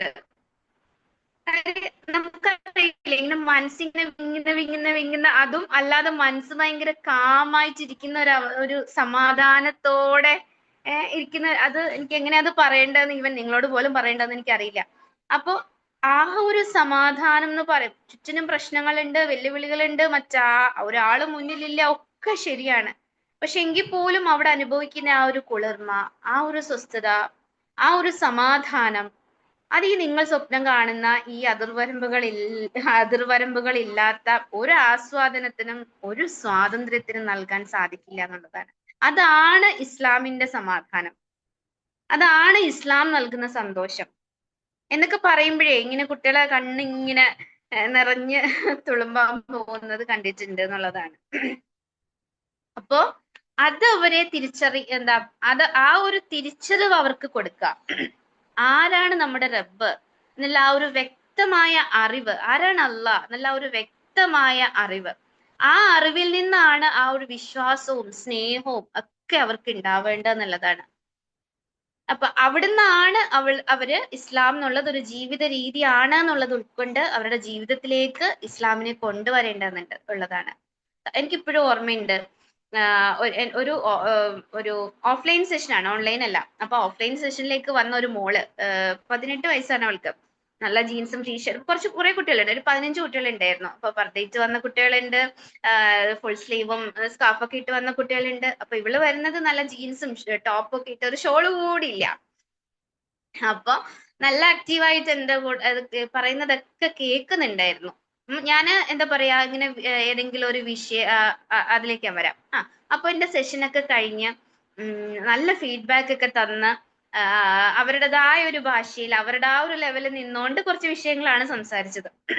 പിന്നെ അള്ളാഹിനെ കുറിച്ച് കുറച്ച് കാര്യങ്ങളും ഞാൻ പഠിച്ച് മനസ്സിലാക്കിയ ഒരു രീതിയിലുള്ള കുറച്ച് കാര്യങ്ങളും. അത് കഴിഞ്ഞിട്ട് ഞാൻ കുറച്ച് നാൾ കഴിഞ്ഞിട്ട് ഒരു രണ്ട് മാസം കഴിഞ്ഞിട്ടുണ്ടാവും ഞാൻ പുറത്ത് പോയപ്പോ ഒരു ഷോപ്പിംഗ് മോളിൽ വെച്ച് ഈ മോളെയും ഉമ്മനെയും കൂടെ കാണാണ്. ഉമ്മ എന്റെ ഒരു ഫ്രണ്ടാണ്, ഭയങ്കര അടുത്ത ഫ്രണ്ട് അല്ല, എന്റെ ഫ്രണ്ടാണ്. അപ്പൊ ഞാൻ നോക്കുമ്പോണ്ട് ഇവള് ഫുൾ സ്ലീവ് ചുരിദാറൊക്കെ ഇട്ട് സ്കാർഫ് ഒക്കെ ചുറ്റി ഉമ്മ എന്റെ കൂടെ. ഭയങ്കര സർപ്രൈസ് ആയിപ്പോയി. പക്ഷെ ഞാൻ ആ ഭയങ്കര അത്ഭുതമൊന്നും പറഞ്ഞില്ല. ഞാൻ പറഞ്ഞു ആഹാ നല്ല സ്മാർട്ട് ആയിട്ടുണ്ടല്ലോ, കുറച്ചുകൂടെ ബോൾഡ് ആയിട്ടുണ്ട്, ഇപ്പൊ നല്ലൊരു മെച്യൂരിറ്റി വന്നിട്ടുണ്ട്, നല്ല രസമുണ്ട് എന്നൊക്കെ ഉള്ള രീതിയിൽ ഇങ്ങനെ പറഞ്ഞു. അപ്പൊ അവൾക്ക് ഇങ്ങനെ ചിരിക്കുകയൊക്കെ ചെയ്തു. അത് കഴിഞ്ഞ് പിന്നെയും കുറച്ച് കഴിഞ്ഞിട്ട് ഞാൻ ഈ അടുത്ത് ഒരു കല്യാണത്തിന്റെ ഒരു ഫംഗ്ഷന് കണ്ട്. അപ്പൊ നോക്കുമ്പോ അവള് പർദ്ദയാണ്.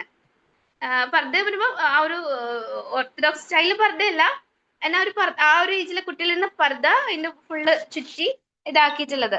അപ്പൊ ആ ഒരു ട്രാൻസിഷൻ, ആ ഒരു ട്രാൻസ്ഫോർമേഷൻ, എന്റെ ആ ഒരു സെഷനിൽ ഒരിടത്ത് പോലും ഹിജാബ് ഒരു ടോപ്പിക് ആയിട്ട് വന്നിട്ടില്ലായിരുന്നു. മനസ്സിലായില്ലേ? അതൊരു ഹിജാബ് ഒരു വിഷയമായിട്ട് പറയോ ഒന്നും ചെയ്തിട്ടില്ല. ഇനി ഞാൻ എന്തെങ്കിലും പറഞ്ഞതിന്റെ ഒരു അടിസ്ഥാനത്തിലാണ് ഇവള് മാറിയതെന്നൊന്നും അല്ല കേട്ടോ ഞാൻ പറയണേ. ഞാൻ ആ പറഞ്ഞതിൽ നിന്ന് എന്തോ ഒരു സ്പാർക്ക് ആ മോൾക്ക് കിട്ടിയിട്ടുണ്ട്.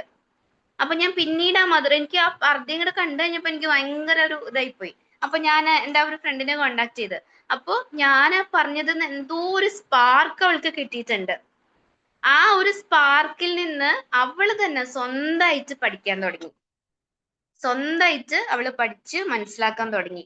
അങ്ങനെയാണ് അവള് ആ ഒരു ലെവലിൽ എത്തിയത്. മാഷാ അല്ലാ. അല്ല, ഞാൻ പറയാണ്. ഇനി ഞാൻ വേറൊരു റിയൽ ലൈഫ് എക്സ്പീരിയൻസ് പറയാം. അത് ഇതുപോലെ ഞാൻ ഷോക്കായ സംഭവം തന്നെയാണ്. ഒരു നിക്കാബി ആയിട്ടുള്ള ഒരു മോള്. ഓക്കെ, അവള് +2-നാണ്. നിക്കാബി ആയിട്ടുള്ള മോള്. അവള് സ്കൂളിൽ പോണത് നിക്കാബൊക്കെ ഇട്ടിട്ടാണ്. നല്ല പ്രാക്ടീസിങ് ഫാമിലിയിലെ മോളാണ്. ഇതുപോലെ എൻ്റെ ഒരു സെഷനിൽ പങ്കെടുത്താണ്. അപ്പൊ പങ്കെടുത്ത് കഴിഞ്ഞിട്ട് അത് ഈ സ്ത്രീകൾക്ക് വേണ്ടിയിട്ടുള്ള ഒരു സെഷൻ ആയിരുന്നു കേട്ടോ. പങ്കെടുത്ത ശേഷം എനിക്ക് പേഴ്സണലി മെസ്സേജ് അയക്കാണ്. ഇത്താത്ത, ഞാനൊരു കാര്യം ചോദിച്ചോട്ടെ, വേറെ ആരോടും പറയരുത്. എനിക്കപ്പൊ എന്നെ ഒന്ന് കോളിൽ വിളിക്കുമോ? ഞാൻ ഫ്രീ ആയിട്ടൊന്ന് കോളിൽ വിളിച്ചു. അപ്പൊ എന്നോട് ചോദിക്കാം, ഞാൻ ചോദിക്കുന്നത് ഭയങ്കര സീക്രട്ട് ആയിരിക്കണം, ഒന്നും തോന്നരുത്, ഒന്നും വിചാരിക്കില്ല, ഉമ്മനോടും ഉപ്പനോടും ഒന്നും കൺവേ ചെയ്യരുത്, ഞാൻ ചോദിക്കുകയാണെന്ന് പറഞ്ഞിട്ട് ചോദിക്കാം, ശരിക്കും നമ്മൾ ഇങ്ങനെയൊക്കെ നടക്കണോ? ശരിക്കും ഈ അള്ളാഹു എങ്ങനെയാണ്, ഉണ്ടോ ശരിക്കും ഈ പരലോകം എന്നൊക്കെ പറയുന്നത് സത്യം തന്നെയാണോ? ഇത്താത്ത അത് എങ്ങനെയാ മനസ്സിലാക്കിയത്? മനസ്സിലായില്ലേ? കാര്യം അതിന് ഈ മോൾ എന്നോട് ഈ ഒരു ഇത് ഇങ്ങനെ ചോദിക്കുന്നതിന് കുറച്ച് ദിവസങ്ങൾക്ക് മുമ്പാണ് ഒരു ഇത്ത എന്നെ കോണ്ടാക്ട് ചെയ്തത്. ഇതുപോലെ ഭയങ്കര പ്രാക്ടീസിങ് ആയിട്ട് +2 വരെ ഭയങ്കര പ്രാക്ടീസിങ് ആയിട്ട് ജീവിച്ചൊരു മോനാണ്. അവനെ ഡിഗ്രിക്ക് ഒരു കോളേജിൽ ചേർത്തു. പക്ഷെ ഈവൻ തഹജൂദ് വരെ അവൻ 10th-ലൊക്കെ പഠിക്കുമ്പോൾ അവൻ തഹജൂദ് വരെ നിസ്കരിക്കുകയായിരുന്നു. അങ്ങനത്തെ ഒരു മോൻ. അത് പറഞ്ഞല്ലോ റിലീജിയസ് ആയിട്ടുള്ള ഒരു ഫാമിലിയിലെ മോൻ. ആ മോനെ ഡിഗ്രിക്ക് ചേർത്ത് കഴിഞ്ഞ് ആ ഒരു ക്യാമ്പസിലേക്ക് പോയി കഴിഞ്ഞപ്പോ, കോളേജിൽ ഇതിലേക്ക് പോയി കഴിഞ്ഞപ്പം ഫുൾ അവന് ആ ഒരു രീതിയിൽ നിന്നൊക്കെ വിറ്റ് ഇപ്പം അവന്റെ ഫ്രണ്ട്സ് കൂടുതലും ഏത്തിസ്റ്റുകളാണ്. ആ കോളേജിൽ തന്നെ അതുമായിട്ട് ബന്ധപ്പെട്ട ഡിബേറ്റുകളും കാര്യങ്ങളും ഒക്കെ സംഘടിപ്പിക്കുകയും അത്തരത്തിൽ സംസാരിക്കുകയും ഒക്കെ ചെയ്യുന്ന ഏത്തിസ്റ്റ് ഫ്രണ്ട്സുകളാണ്. ഇപ്പൊ അവരുടെ ഒരു ഇൻഫ്ലുവൻസിലാണ്. അവനോടിപ്പോ ഒന്നും എനിക്ക് സംസാരിക്കാൻ സാധിക്കുന്നില്ല എന്നൊക്കെ ഉള്ളിടത്ത്. മനസ്സിലായില്ലേ? അപ്പൊ ഈ 2 മക്കൾക്കും സത്യം പറഞ്ഞു കഴിഞ്ഞാല് സംഭവിച്ചിരിക്കുന്ന ഇതാണ്. അള്ളാഹിനെ കുറിച്ചുള്ള ആ ഒരു കൃത്യമായിട്ടുള്ള ആ ഒരു അറിവ് എന്താണല്ല, ആ ഒരു അഖീദ ഐഷത്ത് സൂചിപ്പിച്ച പോലെ അത് അവർക്ക് നമ്മളവിടെ ആസ് എ പാരന്റ്സ് നമ്മളവിടെ മനസ്സിലാക്കേണ്ട കാര്യം, പ്രത്യേകിച്ച് ഇന്നത്തെ ഈ ജെൻസി മക്കൾക്ക് അവർക്ക് അവരുടേതായ തലത്തിൽ അവരുടേതായ രീതിയിൽ നമ്മളത് പറഞ്ഞ് മനസ്സിലാക്കണം എന്നുള്ളതാണ്. എന്താ പറയാ, ആ ഒരു ഇസ്ലാമികമായിട്ടുള്ള അറിവ് പ്രത്യേകിച്ച് ഇന്നത്തെ മക്കൾക്ക് നമുക്ക് സയൻസും ആയിട്ടും കെമിസ്ട്രി ആയിട്ടും ഫിസിക്സും ആയിട്ടും ആകാശമായിട്ടും ഗാലക്സി ആയിട്ടും ഒക്കെ കണക്ട് ചെയ്ത് നമുക്ക് സംസാരിക്കാൻ സാധിച്ച് നമുക്ക് മക്കളിലേക്ക് പറയാൻ സാധിക്കണം എന്നുള്ളതാണ്. അപ്പോഴാണ് അവർക്ക് എന്താ പറയാ അവരുടെ ഭാഷയിൽ പറഞ്ഞാൽ അവരുടെ ഒരു വൈബ് അതാണ് അല്ലെ. അത് നമുക്ക് ഏറ്റവും വേഗത്തിൽ മനസ്സിലാക്കാവുന്ന ഒരു ഉദാഹരണം എന്ന് വെച്ചാൽ നമ്മളൊന്നും ജനിച്ചു വളർന്നൊരു സാഹചര്യത്തിലോ കാലഘട്ടത്തിലോ ഒന്നല്ല അവര് ജനിച്ചു വളരുന്നത്. ഈ പറഞ്ഞ നമ്മളിപ്പോ ഈ അറ്റൻഡ് ചെയ്തുകൊണ്ടിരിക്കുന്ന സൂം ഇതൊക്കെ നമ്മൾ എന്നാ യൂസ് ചെയ്യാൻ തുടങ്ങിയത്? ഈവൻ സ്മാർട്ട് ഫോൺ നമ്മളുടെ ഏത് വയസ്സിലാണ് നമ്മുടെ കൈകളിലേക്ക് എത്തുന്നത് അല്ലെ? അതേസമയം ഇന്നത്തെ മക്കളുടെ അടുത്തോ ജനിച്ച് വീണ ഒന്ന് കൈ ഒന്ന് ഹോൾഡ് ചെയ്യാൻ പറ്റുന്ന ഒരു പ്രായം തൊട്ട് ഉമ്മമാര് കൊടുക്കും, അത് കാണിച്ച് ഫുഡ് കൊടുക്കാനും ഒക്കെ ആയിട്ട് അല്ലെ. അപ്പത്തെ വെച്ച് അവരുടെ കയ്യിലേക്ക് കിട്ടാൻ അപ്പൊ അതിൻ്റെതായ ഒരുപാട് വ്യത്യാസങ്ങൾ ഉണ്ടാവും എന്നുള്ളതാണ്. അവരുടെ ഭാഷകള്, അവരുടെ റെസ്പോൺസ് നമുക്ക് മനസ്സിലാവൂടില്ല ചിലതൊന്നും. എനിക്ക് എൻ്റെ 6ാം ക്ലാസ്സുകാരന്റെ പല സെന്റൻസുകളും പല വേർഡ്സും എനിക്ക് ഇപ്പൊ തന്നെ മനസ്സിലാവണില്ല. ഈ ഓരോന്നൊക്കെ ഉള്ള വേർഡ് അതിന്റെ ഓരോ സിനാരിയോയിലും ഉപയോഗിക്കേണ്ടതൊക്കെ ഞാൻ സ്റ്റെപ്പ് ബൈ സ്റ്റെപ്പ് ആയിട്ടാണ് പഠിച്ച് മനസ്സിലാക്കുന്നത്. ഇപ്പൊ കഴിഞ്ഞ ദിവസം ഇത്രയും ദിവസം നമ്മൾ എന്തെങ്കിലും പറഞ്ഞാൽ ഓക്കെ ഉമ്മി എന്നായിരുന്നു പറഞ്ഞത്. ഇപ്പൊ 2 ദിവസമായിട്ട് നമ്മൾ എന്തെങ്കിലും കാര്യം പറഞ്ഞാൽ അത് ഓക്കെ ആണെങ്കിൽ അതിന് പകരമായിട്ട് യൂസ് ചെയ്യുന്നത് ബെറ്റ് എന്നാണ്. എനിക്ക് ദേഷ്യം പിടിക്കായിരുന്നു ആദ്യം. മനസ്സിലായില്ല. അവരത് നമ്മളെ ഇറിറ്റേറ്റ് ചെയ്യാനോ നമ്മളെ ചലഞ്ച് ചെയ്യാനോ ഒന്നുമല്ല, മനസ്സിലായില്ലേ. ഓക്കെ എന്നുള്ളിടത്ത് അവർ യൂസ് ചെയ്യുന്നത് ഇപ്പൊ ബെറ്റ് എന്നാണ്. അതാണ്. അപ്പൊ അങ്ങനത്തെ ഒരുപാട് വ്യത്യാസം നമുക്ക് ആ ഒരു ലെവലിൽ നിന്ന് ചിന്തിക്കാനും ആ ഒരു ലെവലിൽ നിന്നുകൊണ്ട് അവരെ മനസ്സിലാക്കാനും സാധിക്കുന്നിടത്താണ് ആസ് എ പേരൻസ് നമ്മുടെ വിജയം. അവിടെ നിന്നുകൊണ്ട് നമുക്ക് അവിടെ പറഞ്ഞു കൊടുക്കാൻ സാധിക്കണം എന്നുള്ളതാണ് ഇൻഷാ അല്ലാ. അപ്പോ എന്താ പറയാ, ഇതിപ്പോ ഏകദേശം 8:53 9 മണിയോട് അടുത്തിരിക്കുന്നു അല്ലെ. നമ്മൾ കുറച്ചൊന്ന് 7:15 ആണ് ഷെഡ്യൂൾ ചെയ്ത സമയം. എല്ലാവരോടും ആത്മാർത്ഥമായിട്ട് സോറി പറയാണ്, ഒരു ടെക്നിക്കൽ ഇഷ്യൂ വന്നതുകൊണ്ടാണ്. അപ്പൊ നമ്മൾ 8:45 വൈൻഡപ്പ് ചെയ്യണം എന്നായിരുന്നു നമ്മുടെ പ്ലാന്. അതിന് സാധിക്കാതെ പോയത് അതുകൊണ്ടാണ്. ഇനി ഇവിടെ കൂടിയിരിക്കുന്ന ഓരോരുത്തരോടും ആത്മാർത്ഥമായിട്ട് നന്ദി പറയാണ്. ഈ പറഞ്ഞതില് ഒക്കെ എന്തെങ്കിലുമൊക്കെ അതിൽ അള്ളാന്റെ ഒരു തൗഫീഖോട് കൂടി നിങ്ങളുടെ ജീവിതത്തിൽ പകർത്താനും പ്രാവർത്തികമാക്കാനും അള്ളാന്റെ സഹായം ഉണ്ടാവട്ടെ. പിന്നെ ഒരു കാര്യം സൂചിപ്പിക്കുകയാണ്, നമ്മളിവിടെ കുറച്ച് കാര്യങ്ങൾ സൂചിപ്പിച്ചു വന്നു അല്ലെ. ഐഷാത്ത മെയിൻലി ഞാൻ ചോദിച്ചൊരു ക്വസ്റ്റ്യൻ അതിന് ആൻസർ ചെയ്തത് കുട്ടികളുടെ ഒരു പഠനം അതിന് എങ്ങനെ നമുക്ക് ഒന്ന് അതൊരു ആസ്വാദ്യകരമാക്കുന്ന രീതിയിൽ അവരുടെ പഠനത്തെ അവർക്ക് ഹെൽപ്ഫുൾ ആവുന്ന രീതിയിൽ നമ്മൾ മനസ്സിലാക്കി കൊടുക്കേണ്ടതിന്റെ ഒരു ഇമ്പോർട്ടൻസ് ഐഷാത്തിന്റെ ആദ്യത്തെ ഉത്തരത്തിലുണ്ടായിരുന്നു അല്ലെ. പിന്നെ രണ്ടാമതായിട്ട് ഐഷാത്ത സൂചിപ്പിച്ചത് ടൈം മാനേജ്മെന്റ് അല്ലെ. ആ ഒരു ടൈം എഫക്റ്റീവ് ആയിട്ട് മാനേജ് ചെയ്യേണ്ടതിൻ്റെതും അത് ഇസ്ലാമിക് പെർസ്പെക്റ്റീവിൽ തന്നെ കുട്ടികൾ മനസ്സിലാക്കേണ്ടതിന്റെയും ഒരു ഇമ്പോർട്ടൻസ് ഐഷാത്ത പറഞ്ഞു അല്ലെ. ആരും ലീവ് ചെയ്യല്ലേ, കുറച്ച് ഒരു കാര്യം കൂടെ അനൗൺസ് ചെയ്യാനുണ്ട്, അതാണ്. അപ്പോ ഈ പഠനം ഈസി ആക്കേണ്ടതിന് എങ്ങനെ സിസ്റ്റമാറ്റിക് ആയിട്ട് പഠിക്കാം, എങ്ങനെ സ്ട്രക്ചേർഡ് ആയിട്ട് പഠിക്കാം, അതിനുള്ള കുറച്ച് ടെക്നിക്സ്, അത് അവർക്കൊരു സ്ട്രെസ് ആവാതെ ബേർഡൻ ആവാതെ അത് എന്താ പഠിക്കേണ്ടതെന്നുള്ളത് സ്കൂളിൽ നിന്ന് കിട്ടും അല്ലെ. എന്തുകൊണ്ട് പഠിക്കണം, എങ്ങനെ പഠിക്കണം എന്നുള്ളതാണ് അവർക്ക് കിട്ടാത്തത്. അത് അവരിലേക്ക് എന്തായാലും എത്തണം. അത് പിന്നെ ആ ഒരു ടൈം മാനേജ്മെന്റ് അത് ഇസ്ലാമിക് പെർസ്പെക്റ്റീവിൽ തന്നെ, അതുപോലെ തന്നെ ഒരു ഗോൾ സെറ്റ് ചെയ്യേണ്ടതിന്റെ ഒരു ആവശ്യകത, അത് ആ ഒരു സയന്റിഫിക് മെത്തഡോളജിയിൽ തന്നെ ആ ഒരു ഗോൾ സെറ്റ് ചെയ്യേണ്ടതിന്റെ ഒരു ഇമ്പോർട്ടൻസ്, പിന്നെ അവരുടെ ഒരു ജീവിതം അവരുടെ ഒരു ദിവസം എങ്ങനെ ഇസ്ലാമിക അനുഷ്ഠാനങ്ങൾ ഇബാദത്തുകൾ ഒരു ആസ്വദിച്ച് അവർ ചെയ്യുന്ന ഒരു ലെവലിലേക്ക് അവരെ എങ്ങനെ കൊണ്ടെത്തിക്കാം എന്നതിന്റെയൊക്കെ ഇമ്പോർട്ടൻസ് ആണ് ഈ 4 ക്വസ്റ്റ്യൻസിലൂടെ ഞങ്ങൾ കൺവേ ചെയ്യാൻ സാധിച്ചത്.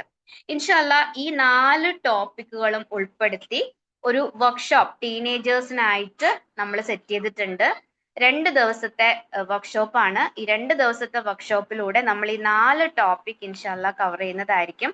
അത് കൂടാതെ അവർക്കൊരു ഹാബിറ്റ് ബിൽഡിംഗ് എന്നുള്ള രീതിയിൽ അവരുടെ ഹാബിറ്റ്സ് ബിൽഡ് ചെയ്യാനും രാവിലെയും വൈകുന്നേരവും ഉള്ള അദ്കാർ അവരൊരു ശീലമാക്കാന്, നിത്യജീവിതത്തിലെ പ്രാർത്ഥനകൾ അവർ പഠിക്കാനും അത് അവരുടെ ജീവിതത്തിലുടനീളം അവർ പ്രാക്ടീസ് ചെയ്യുന്ന ഒരു തലത്തിലേക്ക് അവരെ എത്തിക്കാനും, പിന്നെ അവരുടെ നമസ്കാരം അവർ ആസ്വദിച്ച് ചെയ്യുന്ന ഒരു തലത്തിലേക്ക് അതിനൊരു ട്രാക്കർ കൊണ്ടുവന്ന് അത് കൃത്യമായിട്ട് ഇഷ്ടപ്പെട്ട് ചെയ്യുന്ന ഒരു തലത്തിലേക്ക് അവരെ എത്തിക്കാനും ഒക്കെ ഉപകാരപ്പെടുന്ന ഒരു വാട്സപ്പ് ഗ്രൂപ്പ്, അത് കഴിഞ്ഞിട്ട് ഒരു 21 days നമ്മളുടെ ഒരു ഫോളോ അപ്പ് അവരുടെ കൂടെ ഉണ്ടാവും. ഇൻഷാല്ല. അത് കൂടാതെ വർക്ക്ഷോപ്പ് കഴിഞ്ഞ ശേഷം അത് അറ്റൻഡ് ചെയ്ത കുട്ടികളുടെ പേരൻസിന് വേണ്ടിയിട്ട് ഒരു പേരന്റിങ് സെഷൻ ഉണ്ടാവും. ഒരു പേരന്റിങ് സപ്പോർട്ടും നമ്മളുടെ അടുത്തുനിന്ന് ഉണ്ടാവും. അപ്പോ ആ ഒരു വർക്ക്ഷോപ്പിലേക്ക് എല്ലാവരും, ഈ ഒരു വെബിനാറിൽ ജോയിൻ ചെയ്ത എല്ലാവരും നിങ്ങളുടെ മക്കളെയും നിങ്ങളുടെ പരിചയത്തിലുള്ളവരുടെ മക്കളെയും ഒക്കെ തീർച്ചയായിട്ടും പങ്കെടുപ്പിക്കാൻ ശ്രമിക്കണം. നിങ്ങളുടെ പരമാവധി ശ്രമിക്കണം.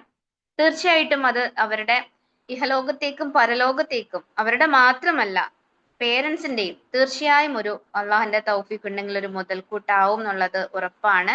ഇൻഷാല്ലാ അതിന്റെ ഡീറ്റെയിൽസ് നിങ്ങൾ ഇപ്പോൾ ഇതിന്റെ പല ഗ്രൂപ്പുകളിലും ജോയിൻ ചെയ്തിട്ടുണ്ടാവും. ആ ഗ്രൂപ്പുകളിൽ തന്നെ ആ വർക്ക്ഷോപ്പിന് ജോയിൻ ചെയ്യേണ്ട പ്രൊസീജിയർ നമ്മൾ മെസ്സേജ് ചെയ്യുന്നതായിരിക്കും. തീർച്ചയായും ആ ഒരു വർക്ക്ഷോപ്പ് നിങ്ങൾ മാക്സിമം നമ്മുടെ ടീനേജ് കുട്ടികളുടെ പേരൻസിലേക്ക് എത്തിക്കുക.